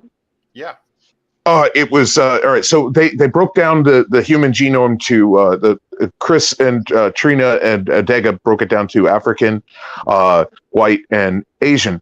But there was a Hopi boy who was, I think, 14 when he died. They carbon dated his bones at, I think, 8,000 or 10,000 years old, and they then they did some genetic testing on his bones. He didn't have any Asiatic DNA in him at all. This was about 7 or 8 years ago. Right. Yeah. No Asiatic. X. That's the ones that came from Israel. But there's also there's strong evidence that these were also eliminated. They were the Hopewell that were the haplogroup X, which the Asians came across and almost eliminated them. But the Hopewell had defeated or superseded the ones who were before them, which were called the Adena, which were the ones that did a lot of the massive mounds. The giants that they're finding date back to them, the massive copper mines, those type of things. So they're overlapping, but yeah, there is a significant number. I tend to think, since I was adopted, the way my genetics looks, I'm probably from one of those haplogroup X. I'm adopted too. Well, I know my father was full-blooded native, but they never got the tribe, and my characteristics don't match anything except kind of close to a Lakota, but more like a Cherokee than anything else. So who knows? But the point is that is consistent with what they have found with the haplogroup X, although they're trying to bury that information. But there are thousands upon thousands of natives that their genetics are more Israeli or that type of group, than it is Asian. So obviously the official narrative of everything starting in Samaria isn't technically true, and people were getting out and going all over the world for thousands of years before that. Well, the world didn't look the same. So before Samaria, the myths of Lemuria and Mu and Atlantis and all that stuff. Mm-hmm. Well, there were multiple configurations of surface land masses before what we see today. Like there was Pangea, and then there's like several other configurations, and that could explain why, if humanity survived during those, during its early whatever, during its God's reset, essentially, we see kind of characteristics from non-connected cultures, because these people at one point were connected, but then the land masses shifted. Right, and there's enough evidence to show that they were connected. That's a whole different thing. Because I remember Pangea. It was there that I first saw Mr. Gone, my arch enemy. The Max. Yeah, but if we ever wanted to do this again, I could bring in all the nub theory. I know some experts on it, but they're consistent traits of these megalithic structures that match across the globe, and they could not have been developed individual societies. They were all at one point one society with different types of architecture. Like we go to Asia, looks one way. You go to Europe and the Germanic, they look different. The Americas, they look different in modern style. You know, we have everything from craftsman style to Victorian to all these different things. Well, it was the same with them back then, but they did have a common building capabilities. There was once upon a time one, and I'm almost, again, it's a theory, but I am 99% convinced that there was one society. Yeah, I mean, there's polygonal and cyclopean masonry all over the world, Adega. Yep. We'll also look at the way that polar shifts have changed tectonic anatomy. Like the geography has changed based on our polar or even our weather. Like right now, do you guys realize that our seasons are actually 2 months late now? Right. Like it's because here's another kicker for you. Here's another kicker for you, and then I'm going to shut up for a while because I've been doing a lot of talking. Our dating systems are based on certain common atmospheric and gravitational norms. Whether it be carbon dating or anything else, things have to be a certain type of atmospheric heat, all kinds of different things that remain consistent. And yet geologically, we found that the Earth has changed. So anything that predates 7,000 years is all off. There's no accuracy to it. Even though they keep on consistently saying, you know, these are so many millions of years, and this we just don't know. Well, and Charles Hapgood, he wrote that book in the late 30s that Einstein did the forward of, called Crustal Displacement, where he was saying in a matter of weeks or months that the complete landscape of the Earth could change due to crustal shifts. Well, it's not only just that things on the Earth have changed, and the things it's everything around the Earth as well. I mean, if you look back and when they talk about some of these things lining up with celestial bodies, those celestial bodies look slightly different when you're going back in time. So I mean, it's not just things on this planet change; it's across the universe things have changed. Well, we're expanding outward from the central, from the the singularity. We've exploded, and we're all blowing outward like dust particles. Yeah, aren't scientists saying that the universe is expanding, like the whole universe is expanding? Yep, like a balloon being blown up. Yeah, like everything is drifting. Like our waistlines with all the crap they're putting in the food. The Milky Way is going to collide with Andromeda, not in our great kids' lifetimes, but it's on a collision course. And we're just basically like a balloon that popped, and we're all the fragments of that balloon spreading out in various directions.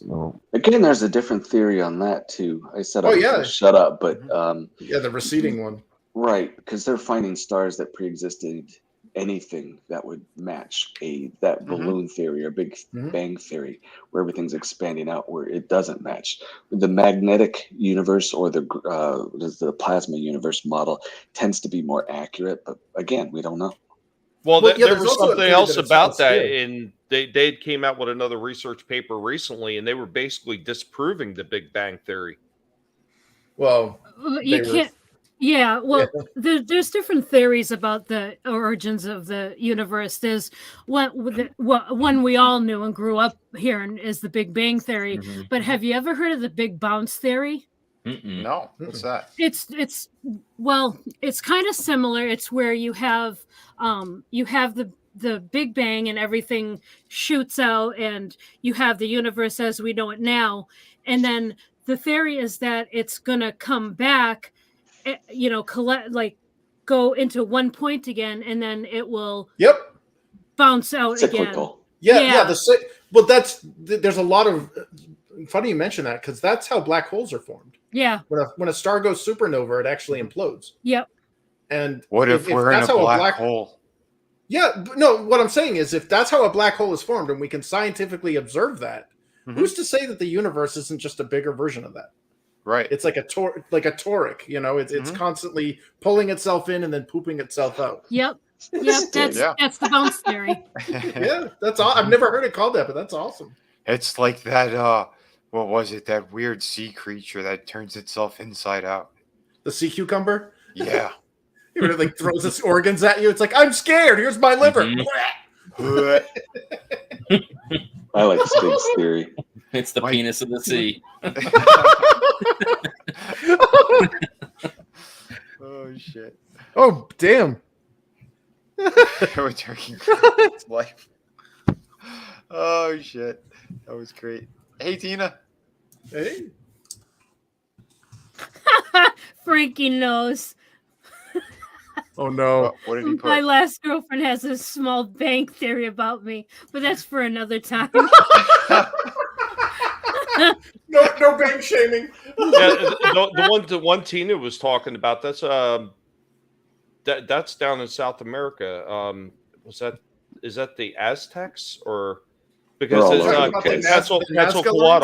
Quetzalcoatl. Basically, they have that big carving Quetzalcoatl where he's sitting in something that looks like an astronaut's shirt. Oh yeah. Oh yeah, the Aztecs and the Mayan civilizations. They have some awesome. There's this theory as well about the drawings and stuff. The Nazca lines. I mean, who the hell would design something that you couldn't see from the ground? Right. Well, mainstream archaeologists are trying to say, oh, maybe the Nazca people had balloons, but there's no evidence of that yet. They're trying to say, oh, they were just ways to point out waterways or ways to point out where natural aquifers were or something. But I think there's more to it than that. They were making them from somebody. Yeah, they're showing their gods. Hey, look at this. But it is or like Adega said with Vimanas earlier, maybe people from India were flying around then and checking it out. So, well, yeah, I think it is interesting that a lot of like the Mayan and all these different temples around the world and stuff, they have similar carvings all over them, and there's a few of them that they found like that as well. It looked like some kind of a ship or whatever, which is really funny because I know I forgot which war it was, but they said one of the presidents actually saw something too. That it went from the sky into the water. Then there were naval boats where they said they saw something come out of the water, flew in the sky over them, and back underneath. And they said it was glowing. It wasn't like a fish jumping over a giant freaking battleship. It was way quicker than that. Really, really interesting stuff. But, yeah, like the water didn't even affect it. It just flew into it like it was nothing. Again, like I was talking about with the whole theory of they have a electromagnetic static shell around them that makes them immune to space-time, the depths of the ocean, or the vacuum of space. They create their own electrostatic bubble of reality around their ships, allegedly in Minecraft. Mm-hmm. Yeah, well, that's Doctor Who right there. Yeah, I mean it's crazy, and it's funny too because like you have stuff that is again influenced by television, movies, that sort of thing. But there's also all these books and these theories, and again back then they didn't have Google and shit you could find right away. So it is interesting to see how because we know a lot of it is going to be mixed between what was found, what they just came up with a theory or an idea and they ran with it. Again, like you said, with some of the skeletons that they found, how do you think like they came up with a lot of those like Greek mythology stories and stuff and centaurs and shit like that? Because someone on a battlefield was riding the horse, it fell over, the bones got crushed or whatever on the legs, and then it looked like it was again a man. Yeah, holy shit! It's like, oh my god! Yeah, stuff gets mixed together. But there is weird stuff recorded. Vinny, I'm sorry, Jonescock. Can you Google just one picture for me? Sumerian cylinder seals. And there's something I want to show you on it if you can pull that up. That model that Angelus. Yeah, the vortex theory. Well, no, that's technically what's happening. Like the whole idea that our planets are rotating in a perfect circle around the sun is bullshit. We were always taught that's what it is, but theoretically, our star, our sun, there's only one sun, ours, and it's moving away from the explosion essentially, and we're just the particles, the debris that's like spinning around it in chaos. Yeah, and our planet's tumbling. Yeah, into a vortex. There's also the theory where you take that, and this is really complicated, and it takes super high math, and we haven't been able to nail any either for or against. But I do like the theory, is that you see the sun is also making a similar spiral around the galaxy, which galaxies make similar spiral around each other, and there's no way to measure actual path. But what they can measure is that it matches the plasma universe, where everything is on a magnetic coil, only it's massive, and they're all spinning just like you would have a regular circuit or current, and it's all performing according to the plasma and magnetics. Also, you can use that theory to disprove, and I know you said it's still up in the air, so just take it or leave it. But you could disprove the existence of black holes and dark matter simply because the mass of those matter that is missing or is there is hidden within the plasma and dust in space. It's complicated, but it does explain that these things don't exist where you're talking about dark matter. That's why they're never able to pin it down, because they don't want to take in consideration that when we look at Andromeda, we're looking at something the size of a penny in comparison to something that should be compared in size to a football field when you take in all the dark matter that or all the dust particles that surround it. So it's super complicated, and I love every bit of it, all the different theories. Sam Rogers, thanks for popping in, buddy. Yeah, we talked about the Nephilim a little bit earlier, Giants and the Nephilim. So if you do watch it later on, there you go. But sorry, go ahead, guys. Yeah. Just to add to what I was mentioning earlier about how our seasons are 2 months late now. Mm-hmm. It's because and this is not this isn't hyperbolic. This isn't theoretical. I'm not describing. I was actually reading this in a science one of those geology things, and it was kind of debunking global warming, but or global climate change or whatever the hell they're calling it now. But they were talking about how our planet is in a tumble. It's not in a perfect rotation, and Earth is not spherical. It's not perfectly spherical. Mm-hmm. It actually gets wider at the equator because when something spins, centripetal force or whatever pulls it out wider. Yeah. And we're in a tumble right now, and eventually, probably in a couple thousand years or whatever, the North Pole will be where the South Pole is, and the South Pole will be where the North Pole is. And we're seeing that now with our seasons. Scientists have been able to measure for the last couple hundred years. They're actually showing that our magnetic, just using a compass, the true north is actually moving farther and farther south. And that's scary as shit. Why are you lying to everybody, Chris? The world is flat. Well, it's speeding up. What scares me is it's speeding up. They found that there's a trajectory, and it's actually getting faster and faster. And that's why in our lifetime, we have noticed that when we were kids, it started snowing in October or November, and now it hasn't started snowing until February. Yeah. That's scary. That's all it has to say. So the Earth's a little thick in the center. Don't fat shame, Chris. Do those crunches. We're all a little thick in the center lately. But I guess this was what Nelson was talking about. If you scroll, there should be a picture, and I just thought it's interesting. There's one where there's a model of the solar system in the background, and then there's a king sitting on a chair, and the king is just as tall sitting down as his subjects standing fully erect. Again, it's just an artistic representation, but I still think it's interesting. I'm trying. I wonder if you Google. It should be. If you Google it, there should be plenty of pictures of it. What is it? Sumerian cylinder seals. Stig's comment. The weird thing about the model of the universe in it is that, or the model of the solar system, there's no. There's one extra planet. Didn't we have XR2 at one point? Pluto and then XR2, and then they're like, no, XR2 is a planetoid, and then they've devalued Pluto as a planet, and now Pluto is a planetoid as well. And supposedly, is this what you're talking about? Yeah, Pluto can't get no love. That's one of them. Yeah, definitely. And then there's another one that's very similar to that has a kind of a little rudimentary model of the solar system in the background. I know which one you're talking about, but I wouldn't have the slightest hint of how to find it. It would take me a while. Oh, this might be it. I'm not sure. And this was just a piece of furniture, or? Well, but they'd make these cylinder seals. There's a Huro Mazda. This? No. Well, that's probably Enki and Enlil, the two chief Anunnaki gods. Enki liked us, Enlil not so much.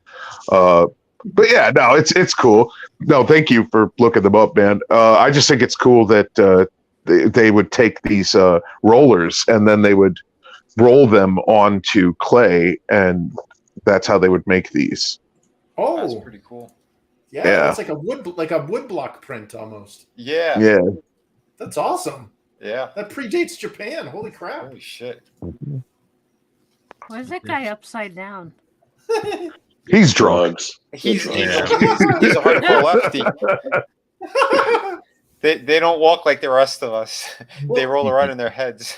Is it telling a story, or is it like a full scene? You know what I mean? Like, because they're using a roller, is it something where you're supposed to read it from like left to right or right to left or something? Or is it just like, here's a big picture?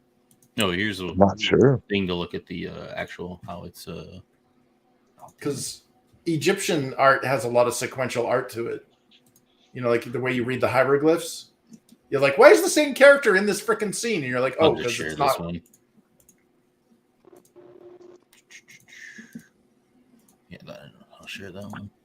And They were definitely too. They were definitely depicting some tall kings. That's for sure. This kind of like shows how how they make Oh, it. it's tiny! Holy shit! I thought it would be. Yeah, bigger. they're not that big. Wow. So what you're telling us is the giants didn't make these, little people did. And I swear there's one with the solar system in the background. So the Sumerians at least had like a rudimentary understanding of our solar system. I know the one you're talking about. Yeah, I agree with you. It looks like a comic book, dude. It looks like a prehistoric comic book. Like you roll, like you buy the thing or whatever, and you roll it on a piece of whatever, and you sell it to people. Yep. Because like, look, it looks like a sequential story, right? Yeah. That is like pretty neat. seriously, like I don't think anybody's ever thought of that. Like we have these hieroglyphs and stuff, but what about like little things for like their pockets that they could read and stuff? Yeah, I don't think fictional. Yeah, I don't think archaeologists have ever like given that any thought. Yeah. Holy shit.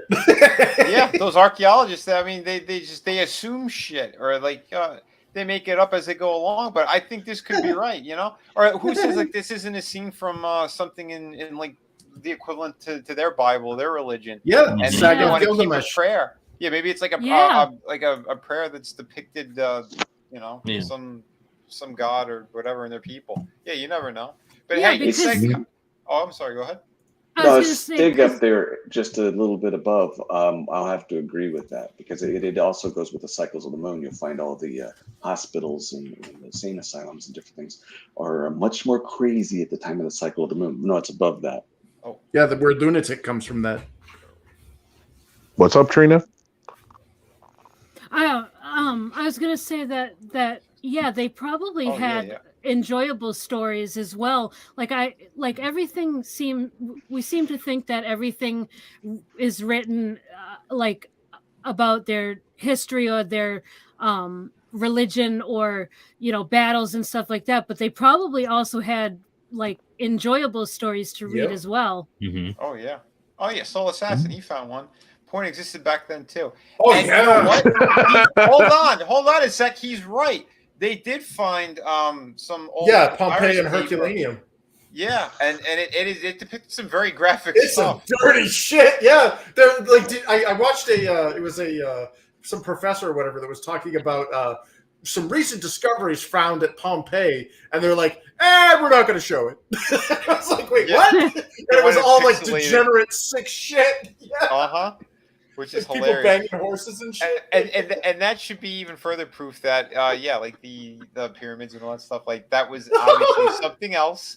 And then these horny Egyptians just came in there. They were banging each other, banging their own family members. That's why they had flipper kids, and they were just throwing pornography all day long. It sounds like CG. It's crazy. These are the people that built the pyramids. And then we got Jesus. Yeah. I wonder how much of that was stolen IPs as well. But you know what? You know what's not? We have original work right here. So I'm going to give you a quick commercial.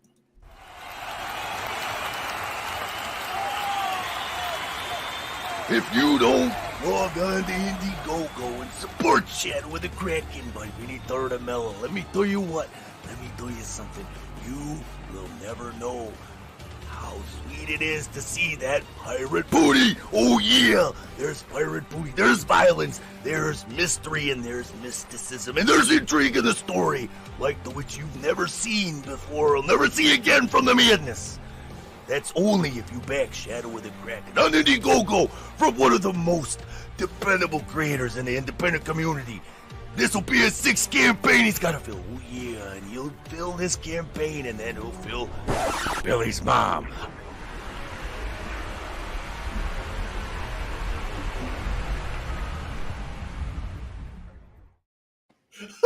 Oh yeah. And Billy's mom is still feeling it.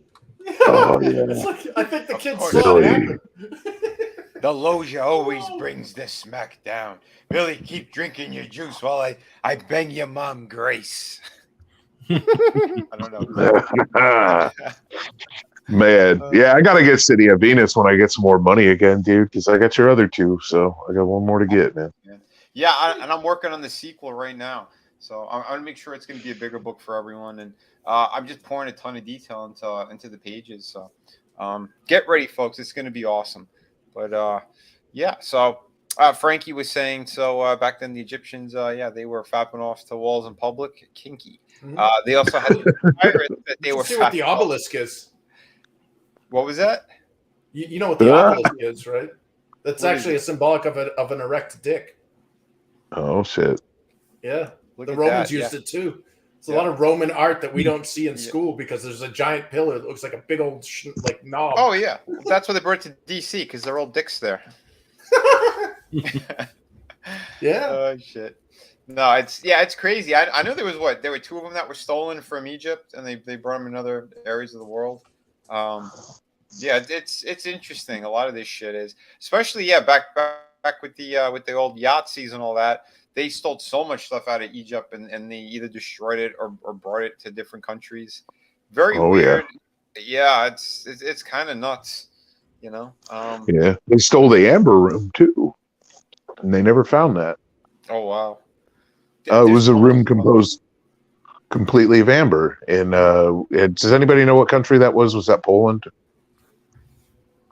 Man, I guess I shouldn't have brought it up without knowing my facts. Right. But yeah, they stole a lot of stuff. Yeah, Google that shit. But yeah, no, it really is amazing. I know, like they had Caligula's ships. There were other ones too that they found, things that were like almost completely intact, and then the Yahtzees burned them all. There's so much stuff that we could have learned how they built certain things, because back then, like a lot of those ships and that stuff, like they didn't use any of the techniques that you would assume that they did. You know, it's just amazing the kind of technology and the lost technology. I mean, we're never going to know how they did, you know, the majority of the shit that they did, including the pyramids or whoever actually built those. Well, yeah. They think that Alexander the Great had a ship that was almost the size of our modern day aircraft carriers too, a battleship to transport an army. Oh yeah. I've seen line art, like illustrations or whatever. Like they had like so basically the Greeks or the Peloponnesians had these things called pentaconters, which were like the precursors to the Roman triremes. But like there was one where it was literally a palace supported by 2 pentaconters, kind of like those catamaran ships have those 2 boats. It's like, holy shit, that's a city on the water. Nope. Yeah, it's something else, man. I don't know. I wonder if we're gonna have any other amazing discoveries, because again, you got to look at Egypt and how much stuff is buried and shit that we'll never know about. You know, farmers found like missing, you know, sections of the Bible or these stories and stuff that like a farmer was just like walking and he stubbed his toe on something and there was a jar that had these other stories in it. There's stuff like that too in Egypt, where they found more stuff because some kid accidentally found, you know, a jar that had things in them. It's really crazy, and that's just like, again, no, you know surface. What's crazy is when they're going to find the real killer. When they start digging through a lot of stuff, it's going to happen eventually. They're going to sift through. They're going to prove that I'm innocent, and Splenda did it all. Hey, one quick note. Trina's right. Felix is doing an awesome job. Thank you. Yeah, he is. Hell yeah. Thank you so much, man. Hell Felix, yeah, you brother. rock. Absolutely. And yeah, make sure you sign up to Trina's channel as well. She's got some great stuff out there. We have a lot of fun talking about horror and movies. And we got some good stuff coming up as well. When are we going to do that series, those 4 movies? Are we going to bump it up a little bit, or is it still going to be 4 movies? Yeah, we might as well bump it up since it seems like everybody's seen the movies now. Yeah, because I want it still fresh in my mind. I watched all of them last night. I was up till 6 a.m. Oh my god! Damn. 2 and 3 were the best, weren't they? 2 and 3 were pretty good. The last one was all right, but it was just kind of like, what the hell? Hatchet. Hatchet. And they have plans for 2 more. That's awesome. The last one, so. Oh yeah. Well, if you could do something really good, I mean, especially because the ending of the last one, they kind of set it up for another one anyway. Right. Yeah, we might as well do it. Not this Wednesday, but the Wednesday after. Sweet. Yeah, I'm down for it. Which one are we doing this week again? Frankenhooker. Oh, okay. That's right. One of my favorites. Yeah. Super crack. Yeah. That's right. Jinx. Hold on. We got that clip for everybody. I need to make a Hunter Biden one with that clip. Yeah, it is Hunter Biden. Don't laugh. Don't laugh. She's right. She's right. This crack shit's killing him.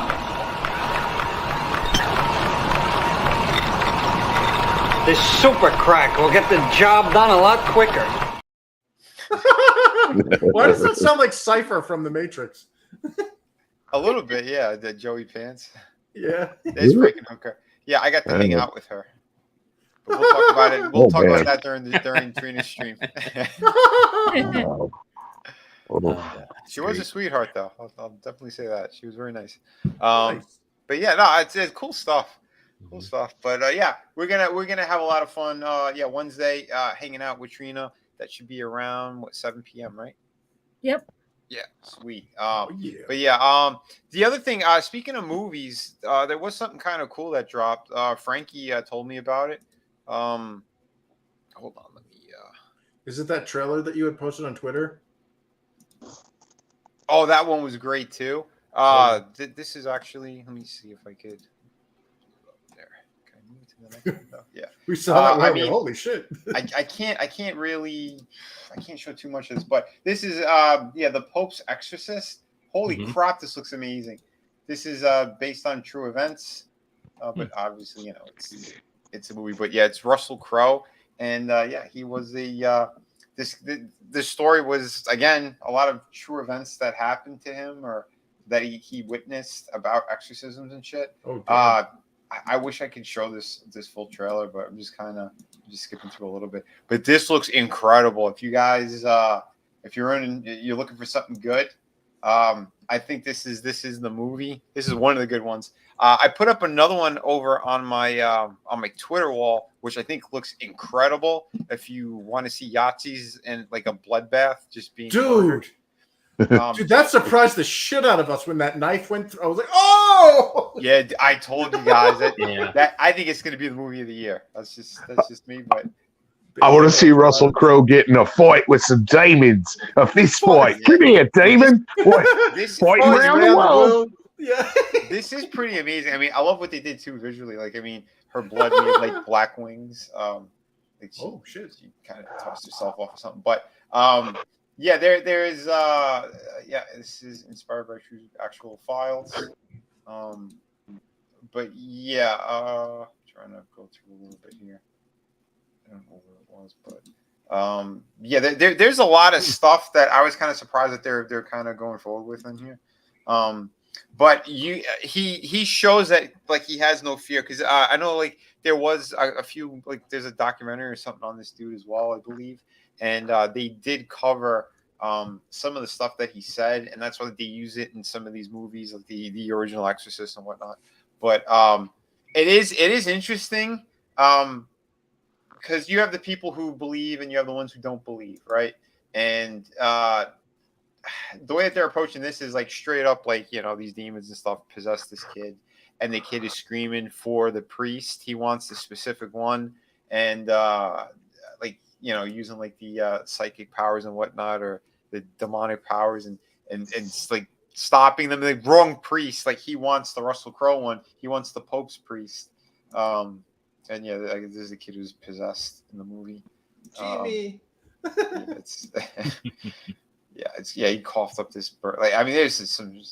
They're going with the strong visuals. I'll say that. But this does look really cool. I mean, I wish I could play it, but they're gonna hit the hell out of me, because we know how YouTube is. Which I think it's ridiculous. It is truly ridiculous because it's not like we're really making any money or anything off these type of clips. We're talking about it so that people would go out and actually watch advertising. it. Yeah, it's advertising. We should be able to play the trailer, honestly.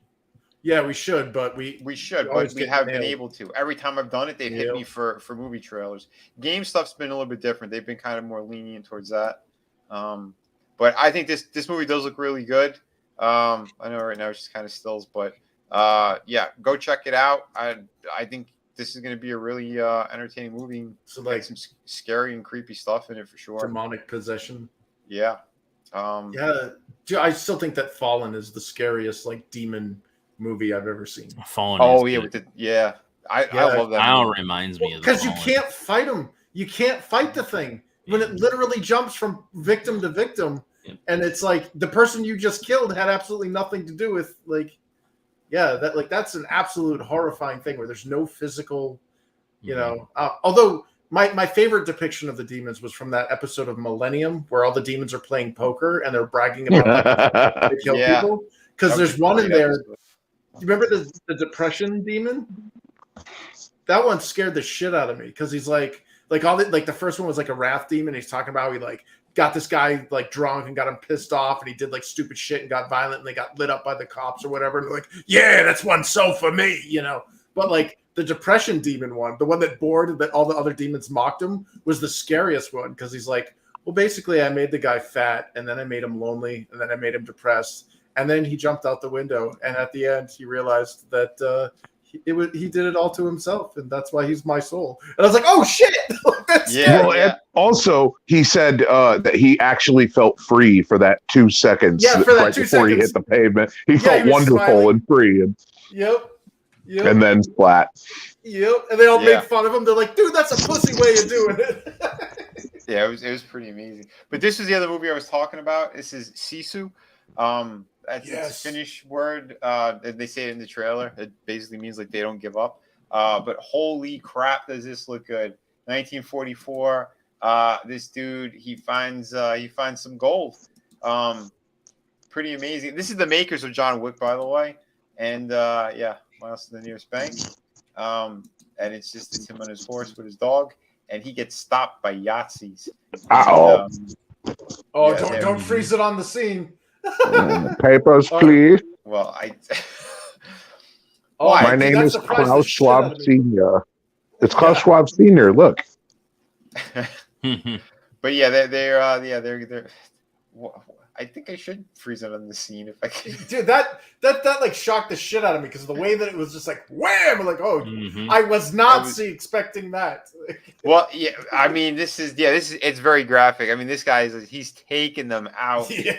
Go look up the trailer. This looks beautiful the way they shot it as well, and so he's like this ultimate badass basically. His town, his home, his family, they all get killed, and he's got nothing left to lose. And then they take his gold from him. So he goes on a hunting spree basically, and I kind of want to play this one clip just a couple seconds because it was so good. It's all muted. He played catch with a landmine. Yeah, basically, yeah. But oh my god, this movie looks glorious. So if you guys want to see that, basically that's how they kind of advertise it as well. It's a wild ride. And you're gonna see just Yahtzees being destroyed. I don't know, man. It looks a little too realistic and not. I like Kung Fury better. I like ridiculous Nazis getting destroyed and. What about Inglourious Bastards? No, I'm kidding. It looks awesome, man. Dude, this looks so good. Yeah. Oh my god, yeah. So guys, if you haven't, go check it out after the stream or something. But I think this will be one of the movies of the year for sure. What streaming service is it on? Oh, Oh, I don't know yet. They just said it's a coming theater. soon. I think it's going to be. Yeah, it should be in theaters. I would go see that in a theater. Yeah, it was pretty epic. Yeah, I'll put that in the chat for folks. You guys want to check this out after the stream? I mean, it'd be a lot cooler though if there were two Nazis sitting on a bench and the hero picked up a tank and dropped the tank on him and then said "thank you." But you know, whatever. He did not see that coming. Jesus. But no. Like I said, I think this year we're gonna have a couple of good movies. Just, It's about fucking time, man. Yeah, about fucking time is right. Because it's just too much stupid shit. I think everyone is jaded with all the superhero crap. The people who are involved in it and behind those things. I think everyone's just enough's enough. Let's get back to making some pretty damn wicked movies and fun stuff. Yeah. Just crazy cool stories. No more. I mean, I think this, like the 70s and 80s, they had so many good things like that as well. Just these kind of crazy fucking westerns and everything else, and the horror, and just good stuff. Yeah. But thanks for visiting my country. Yeah, dude, I can't wait to see this movie. Yeah, I really can't. Holy crap, man. Yeah, so Sisu. Write that one down, and the Pope's Exorcist. I think we got two good ones, and the Pope's Exorcist should be coming out in April. I think it's April 14th. There's another good movie coming out soon too in March. I can't remember which one it was, but sorry guys. Is it 65? The doc had to take off. Be sure to check out Adega's books. You can find them on Amazon. You can find them at Barnes and Nobles. I mean, he's got some amazing sci-fi fantasy novels. Just about through the third novel of his right now. I think I've got maybe 20 pages or so left. Reading that and Lord of the Rings, both of them are almost done. I'm in book 6 of Lord of the Rings, and I'm on the last 20 pages of Revolution. So amazing books, man. If you haven't had a chance to check out Doc's work, please do.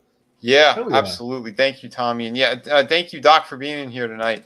I think the topic was a lot of fun. And I know it's something that he's got a lot of info on and cool stuff. And So he is a medical doctor, isn't he? Yes. Mm-hmm. Wow. Okay. He knows his shit. I think he says he's retired now, though. Yeah, he is retired, but But he did practice medicine. It's not just not a fake title. He's a legit. Oh no, he didn't just practice it. He actually did it. Yeah, right. He perfected it. Yep. I'm gonna have to take a trip because he needs to fix something. Before we get to the part of closing out, there's something I wanted to bring up. So I wanted to bring up the stupidity shit that we always talk about with some of these people who don't pay attention to anything they read. They do not comprehend shit. Mm-hmm. So one of the things we've been bringing up, Vinny and I have been bringing up over the course of a few months now, is the direction that Hasbro has been going in. And I was out in the Target and I was reviewing a quick viewing of some of the garbage shit that they have on the shelves, the shit that they're not really putting any effort into anymore. They look like dollar store Transformers. So I put up a short video and a bunch of people got highly offended because they couldn't pay attention to what I said in the video. And they started throwing some of the stupidest comments at me. So I prepared something for it. And here we go.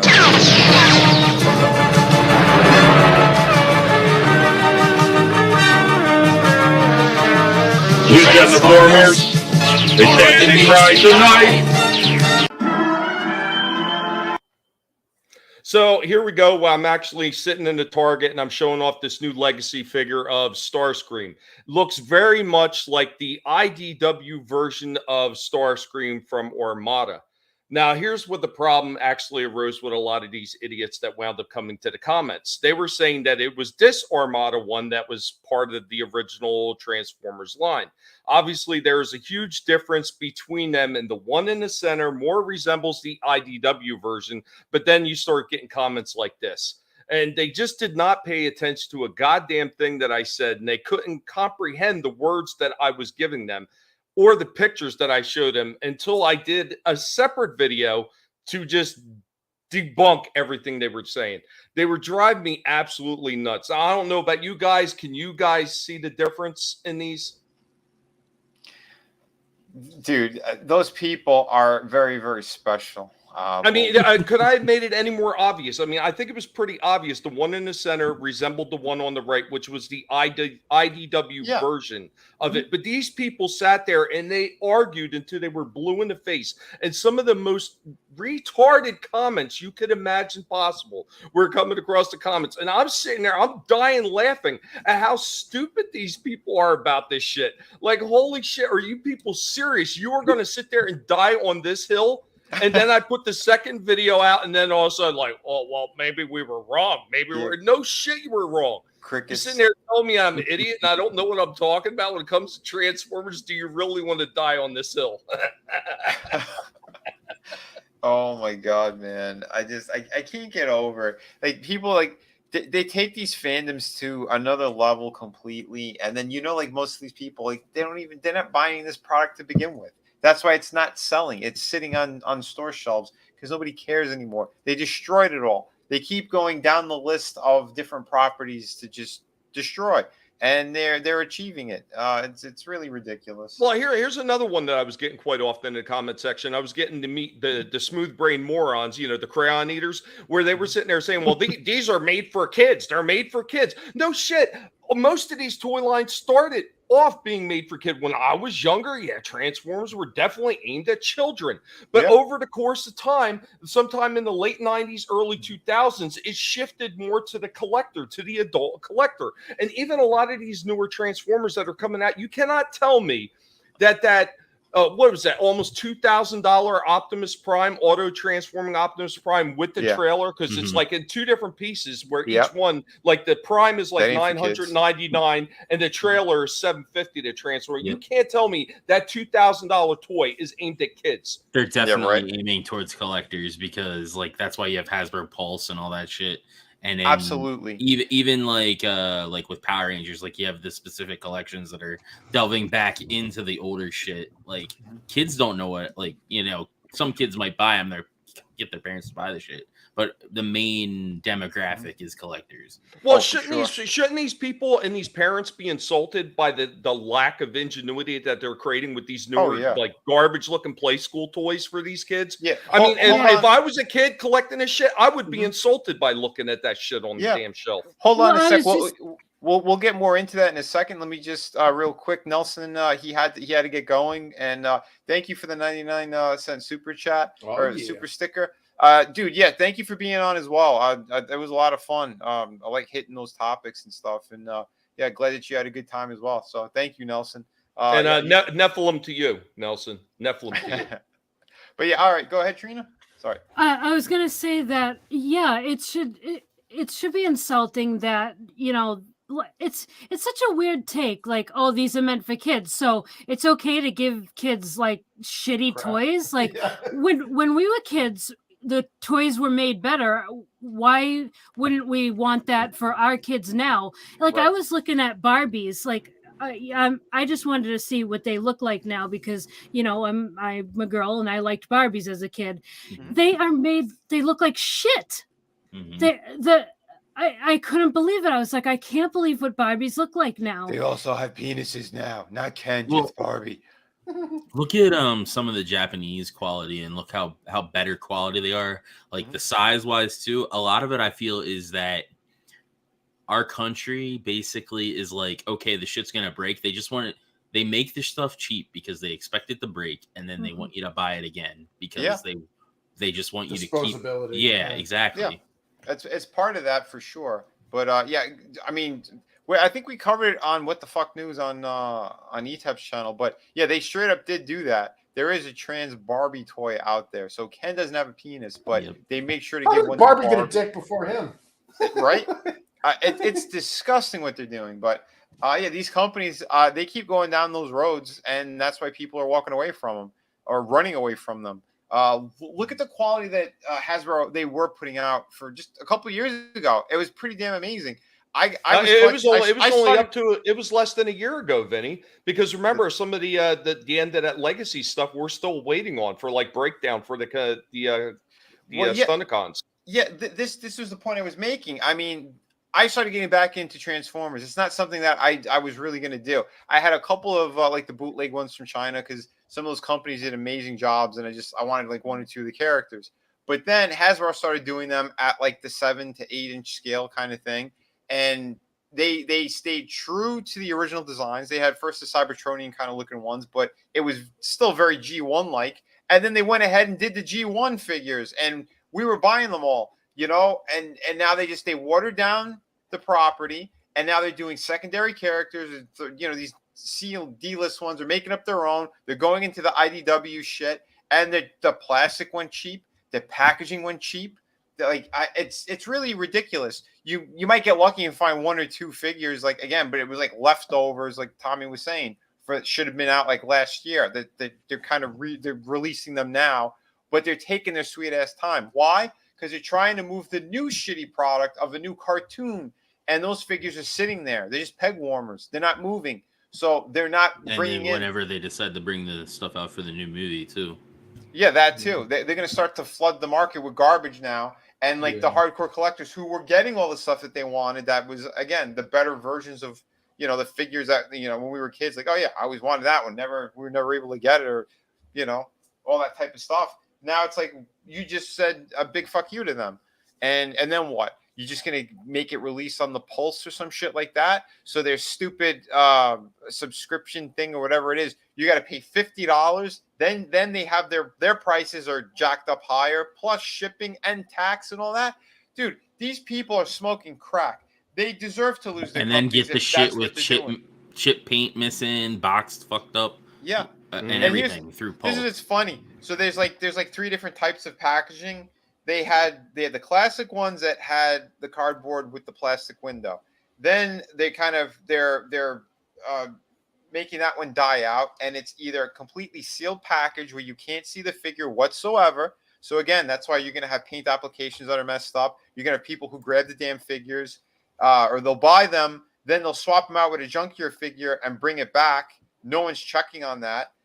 Or you have the one that has the open window, so the figure itself, you can see it and you can touch it, and a lot of people are just ripping those and stealing the figures right out of the stores. And it's like, why would you go down this path?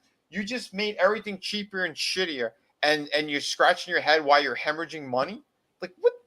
And well, that was another good one that I got in the comments. Somebody tried to say Hasbro is making money hand over fist with all this stuff they're putting out. I said, dude, I don't know what the hell article you're reading, but it must have been like 10 years ago. They're almost bankrupt. Yeah. They're doing worse. I've never seen them put brand new Marvel Legends on clearance, and they did. They have all the Disney Plus show figures. You could get them for like, I think $11 or cheaper, and nobody wants them. They're just sitting there. Nobody cares. And it's like, yeah, that's what you're going to be pushing. So I think everyone is equally just tired of all this shit. They're tired of the woke nonsense. These C-list and D-list characters no one gives a shit about. And they want quality again. If you're not giving it to them, they're just going to move somewhere else, or they're going to change their hobbies, because that's usually. Well, I mean, that's exactly what I wind up doing is I'm focusing more on getting some of the NECA figures now. Aside from the part where some people have had some real problems with NECA, I have not really seen the type of problems that some of these other guys are talking about. And I know Retro Blasting has talked about it, and I've been subscribed to them for a long time, and I've seen some of the stuff that they've said about it, but I have never encountered those issues with those figures. I've had some of the figures with the longer legs. Trina knows what I'm talking about, so does Vinny. I've also seen things where they've made some questionable choices with some of the accessories that they put in with these figures. But as far as the figures breaking, I have not had one single figure break. And every single figure that they put out, I really enjoyed a lot of the aesthetics that they put on. As a matter of fact, the last couple ones that I picked up that I haven't reviewed yet was a Teenage Mutant Ninja Turtle Leonardo from the 1990 movie, where he's got the overcloak on and the Jones hat. And I have an Alf figure, and the Alf figure's hilarious. He comes with a sandwich with a cat in it. I can't wait to review that one. Yeah, that's going to be great. The thing that annoys me too is, like, you have these collector groups and stuff on Facebook, and there's people posting like quality issues like all the time. Yeah, and you get these little dickheads that are laughing at it. Like it's sort of like with WWE and the Fed. People have like just given in and just accepted whatever shit that they're given and just let it go at that, and they don't really care. It's just annoying. Right, because like you said, there are these groups. People are being vocal and they're being ignored. Okay, keep ignoring your fan base, and then scratch your head why no one's buying your product anymore. It's kind of crazy. Soul Assassin, he was naming NECA and Hiya Toys if they got the license to do Star Wars or Transformers. That would be interesting. I don't think NECA would be able to do Transformers though. It's just the way that the plastic and everything else that they use. They just started getting good now where shit isn't really breaking, but I don't know if they'd be able to tackle that. I tell you, you know what could save Transformers as far as everything is concerned? If Hasbro was to go under and Takara was to buy out all the rights and Takara was the one to produce it under Transformers from now on, because really they're the ones that did all the engineering, like all the really great engineering you were seeing with the past couple lines. That's all Takara doing that shit. When Transformers went downhill with G1, towards the end of G1, you know why G1 failed and they had to relaunch G2? Because Takara stopped doing the engineering and they let Hasbro do it all over here in the States. That's why we got that horrible ass line of the Power Masters, the Target Masters, and all that. And I know a lot of people like this. I thought they were horrible. There were some of them that were nice, but the bulk of them were pretty damn terrible. And then you started getting the shit like the Pretenders and all that garbage, and then the god awful Action Masters. That was the death knell for that damn line. It was afterwards, after G2 had came and gone like a flash in the pan and nobody gave a rat's ass, that Takara came back and started doing engineering again right around the time that Beast Wars launched. Yeah, that's why I didn't like Beast Wars as much as I liked the G1. Yeah. I will say that the engineering that they did on those Beast Wars figures was absolutely outstanding. That's so good. Yeah, they had some pretty amazing ones. And I remember the triple changers. They with that Optimal Ray Optimus. Guy. Oh, depth charge. Yeah, and, they did have some pretty cool ones. Weapon X and the crab. Yeah. Like I said, they did some pretty cool stuff here and there. But I'm with Tommy, man. I think Takara, they should just get it all, man. Get it back. It's like when Bandai had the Power Ranger stuff with the Legacy. Like that line was amazing. And now that Hasbro has it, they just fucking, they're pissing it away basically. Yeah. Well, don't worry, because when they go out of business, someone else is gonna have to buy it up and do a better job. So, it is what it is. But I think what is it? This week we'll probably do another toy stream again. If I don't host it, I think Tommy will host it, but one of us will. And we could get more into that stuff and talk about quality issues and all that stuff with these figures and our speculations on some of these companies. I think it'd be a pretty interesting conversation as well. But I'm going to start wrapping up now. I know some of us want to get some sleep. But we're going to start off with Trina. So Trina, let the good folks know where they could find you and anything else you'd love to say. Yeah, well, first I'd like to say thank you for having me on. This was a very fun stream. And so Wednesday night at 7 p.m. Eastern, we'll be doing a movie review.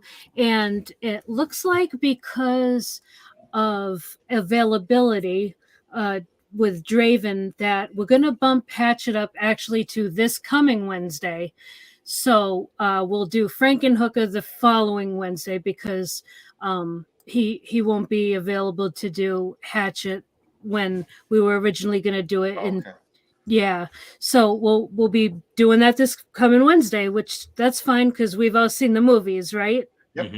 Yeah. So we'll be all set. Wait a minute. What movie are we watching? Yeah, funny. You're funny. Yeah. So. Trina's ready. She's ready to pull a Danny DeVito on that guy. That jerk off! Where is that rat bastard? Sir, I don't know. Because I want to smash his face until he's dead! Killed dead! So hope you guys check it out because we always have fun on those movie review streams. And other than that, just be on the lookout for toy reviews. Absolutely. Thank you so much for being here. And guys and girls, if you haven't yet, go check out her channel and watch the review we did on the movie The Voices. We had a great time on there and a really good breakdown of that one. So super fun. I'm looking forward to this one. again, it's where we hitting 4 movies. And if you guys have time, if you want to watch it, there's also a documentary on Tubi on Kane Hodder, the guy who plays the Hatchet dude, and he was one of the best Jason Voorhees. So really good doc on him as well. So I'm going to check that one out. You could. But yeah, thank you again, Trina. Yeah, thank you. Oh, always a pleasure. And Draven, man. Yeah. Let everyone know what's shaking, because I know we got some cool stuff coming up. Yeah, so thanks for having me as always. And then Wednesday and Thursday we'll watch Dynamite and Rampage, or Wednesday and Friday we'll watch Dynamite and Rampage. And I'm thinking this Thursday we might do the ROH show too. I'm just not sure what time. Oh, sweet. Because that starts up on their Honor Club, and I'm sub to that, so I figure if I can finagle a way to have people watch it in the viewing studio, I'm going to. We'll be doing that, and then Sunday the 5th of March we'll be watching Revolution. So basically these 2 episodes of Dynamite and Rampage will be the last 2 before the big pay-per-view. Always a fun doing those and being here as well, so thanks. Hell yeah. Oh yeah, no, it's going to be a good time. We're always having great laughs and watching some good wrestling. I mean, again, Draven got us back into all this. I thought we'd only be kind of tuning in for like 1 or 2 events, and it's like every week, like, yeah, when's the next one? Yep, exactly. It's been fun. It's good to see, again, different companies trying different things. It's not that garbage that you see WWE. I mean, I know this still has their massive fan base, but it is totally different. And for people who haven't really watched that crap in like decades, we try to tune in on some of it. Yep. It's like, if you're a big fan of WCW, you'll definitely like what AEW has to offer. Yeah, they're doing good stuff, and they're beating up their bodies for sure. I mean, they got a good rotation of wrestlers that, when the ones who did crazy shit and they got injured, they kind of take a little bit of time to heal, and they get the other people in. So it is interesting to see how they're kind of handling it all. But excellent stuff. Tony, you around? Yeah. There he is. Yeah. So you might catch me around on my new channel, Helen Hylia. Probably not, because I'm busy coding all the time. But I will get to regular uploads again soon. Start streaming again soon. Just got to get this stuff down. So. It was a blast hanging out. I see it. This is the stuff I like to talk about. Like, I can't, if we want to talk about the aspects of pop culture that we do still enjoy, fine. But like, I've said all I need to say about Disney and Warner Brothers and oh my gosh. But when we start talking about, humanity and meaning of life and outer space and science and all that stuff, I'm really into it. So it was a great show tonight, guys. Hail everyone in the chat. Love you all on the panel. And just looking back and watching, I think AEW definitely even has WCW beat, and WWE, it's just soulless now. It is. Yeah. It's just soulless presentation. Yep. But bad. It's like the extension of like what we were just talking about. Like we're sick of Marvel, DC, all that shit. I mean, it's enough already. Like you said, beat the dead horse. I spent the day. I'm like, you know what? I kind of miss it, and I'm sad we're not doing it really anymore. But I started watching Raw today from where we left off the Monday Night War retrospective, which is right when it's getting good. I know. Yeah. Watch the Heart Found. Yeah. Oh, I was gonna say, hopefully we get back to it at some point, because we were having fun with those. We will definitely get back to it as soon as I possibly can, guys. I promise I'm up to something like important, but I probably watched a month worth of Raws today while I was cleaning house, doing stuff, and I watched the Hart Foundation get together, and Steve Austin, Bret Hart in a street fight, and that's where Bret ends up in the wheelchair, and he's just being a little bitch. And the whole show was so good, and it was so connected, and every segment meant something. There weren't any filler segments because they're trying to go 3 hours every week. I mean, it was just so good, and I really miss that in wrestling. We get some of it back with AEW, but man, if everyone would quit being vaginas and just get back to having fun. Right. And that's what we're trying to do anyway over here, because it's just like you said, it's so exhausting, the broken record of what the majority of these YouTube channels turn into, and just the nonsense. So we try to give our best over here. Dude, thank you so much. We lost Tommy and Trina. Trina did say her outro. Tommy didn't get a chance. Space. Space. Oh, look at that. It's from Command and Conquer. Yeah, it's from Command and Conquer. Nice. But yeah, thank you, Trina, so much. I'm glad you had a great time as well. And that's it. We're changing things up. I'm happy I decided to do that for this stream, because we did have a fun time. Talked about different stuff, and I want to get more into those type of things. So I don't know. We'll see. We'll try to figure out some more cool topics for you guys to enjoy in the listen. Spirituality, that kind of stuff. Oh, absolutely, man. Absolutely. And I'll say one thing too. When I could make some more time, because I still need to play through more of that Resident Evil game. And then we have the remake coming out, and I want to have a stream or something and talk video games with Tony and with Adega and Chris and Draven. I mean, like, all of us, like, we love games and specific titles and franchises and stuff too. So I think we could have some month. Say again? Less than a month. Yes. So Resident Evil 4. Yep. I made sure this week I put my deposit on it there. I want June to get here for Final Fantasy 16. That's what I'm looking for. Yeah, I'm all about Tears of the Kingdom.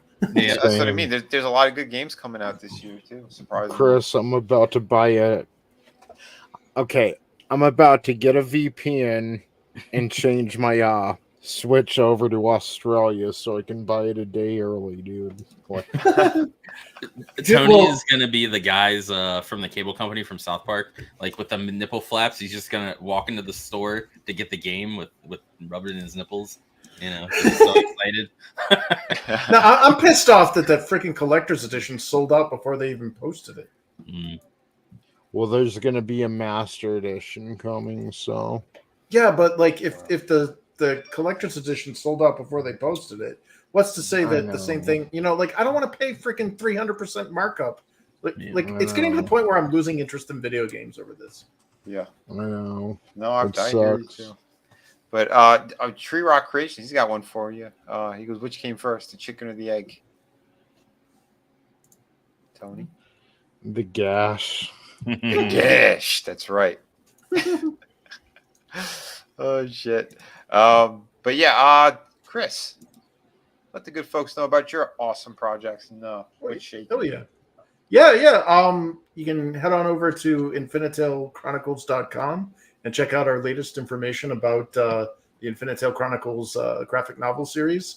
In addition to that, there's a nice little Easter egg that somebody found at the bottom of the page that leads to the out of stock, but at least the covers for the Infinitale Fantasy role-playing game rules books that are also being planned.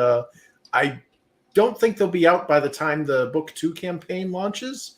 We're hoping to do some playtesting between the launch of Book 2's campaign and the launch of Book 3's campaign.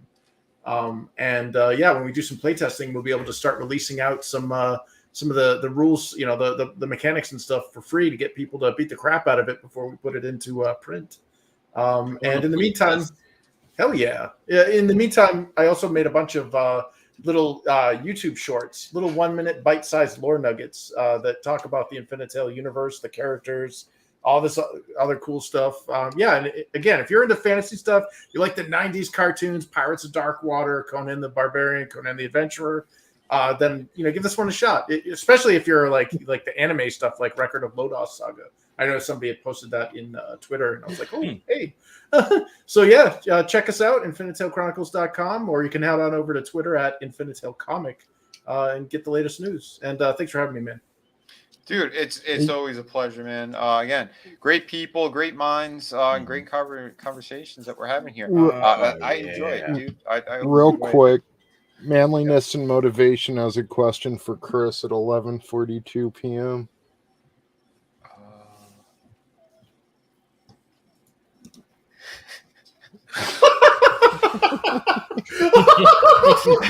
Answering that question will get you to be a red little dot on a map. I know who it was. It was James Gunn. That's funny. That's who came first. That creep. Oh, I didn't play it tonight yet. Hold on. Fuck you, James Gunn. There we go.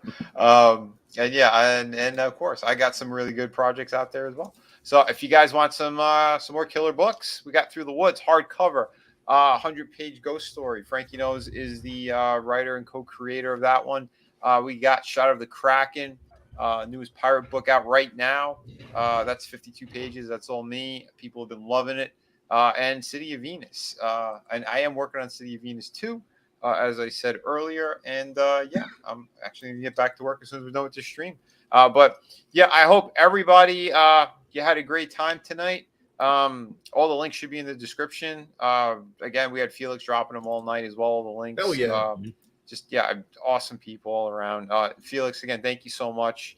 Yeah, let's go up there. Tree Rock Creations, Manliness and Motivation, Keely Chow, Frankie Knows. What do we have here? Slipstick. Thank you for being on here as well. Soul Assassin. Let me see, King of Squibs. Again, thank you, Nelson, for being here tonight. And Adega.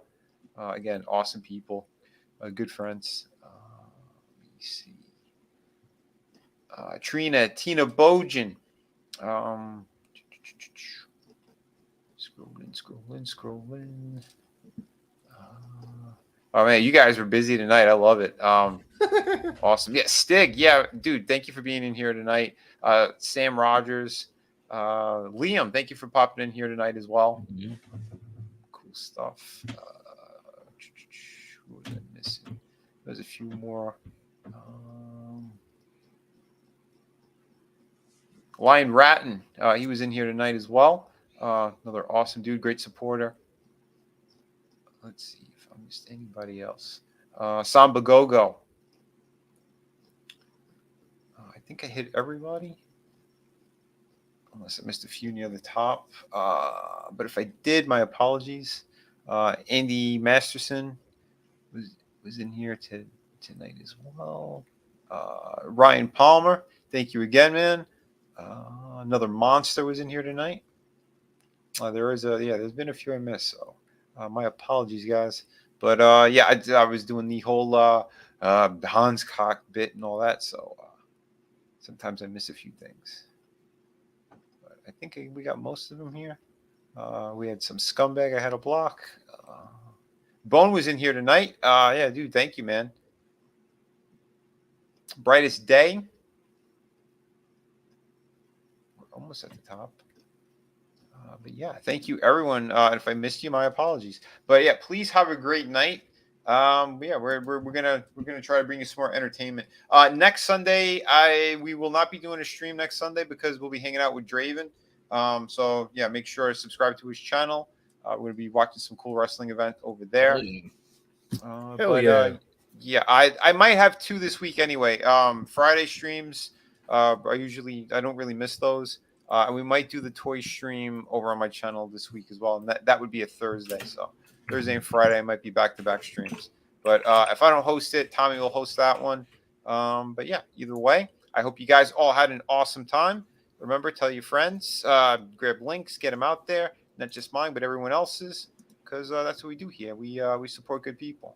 And yeah, everyone else, if you were a scumbag tonight, well, you're a piece of shit. And, Keith David will see you in hell. Everyone, have a great night. Welcome to hell, motherfucker!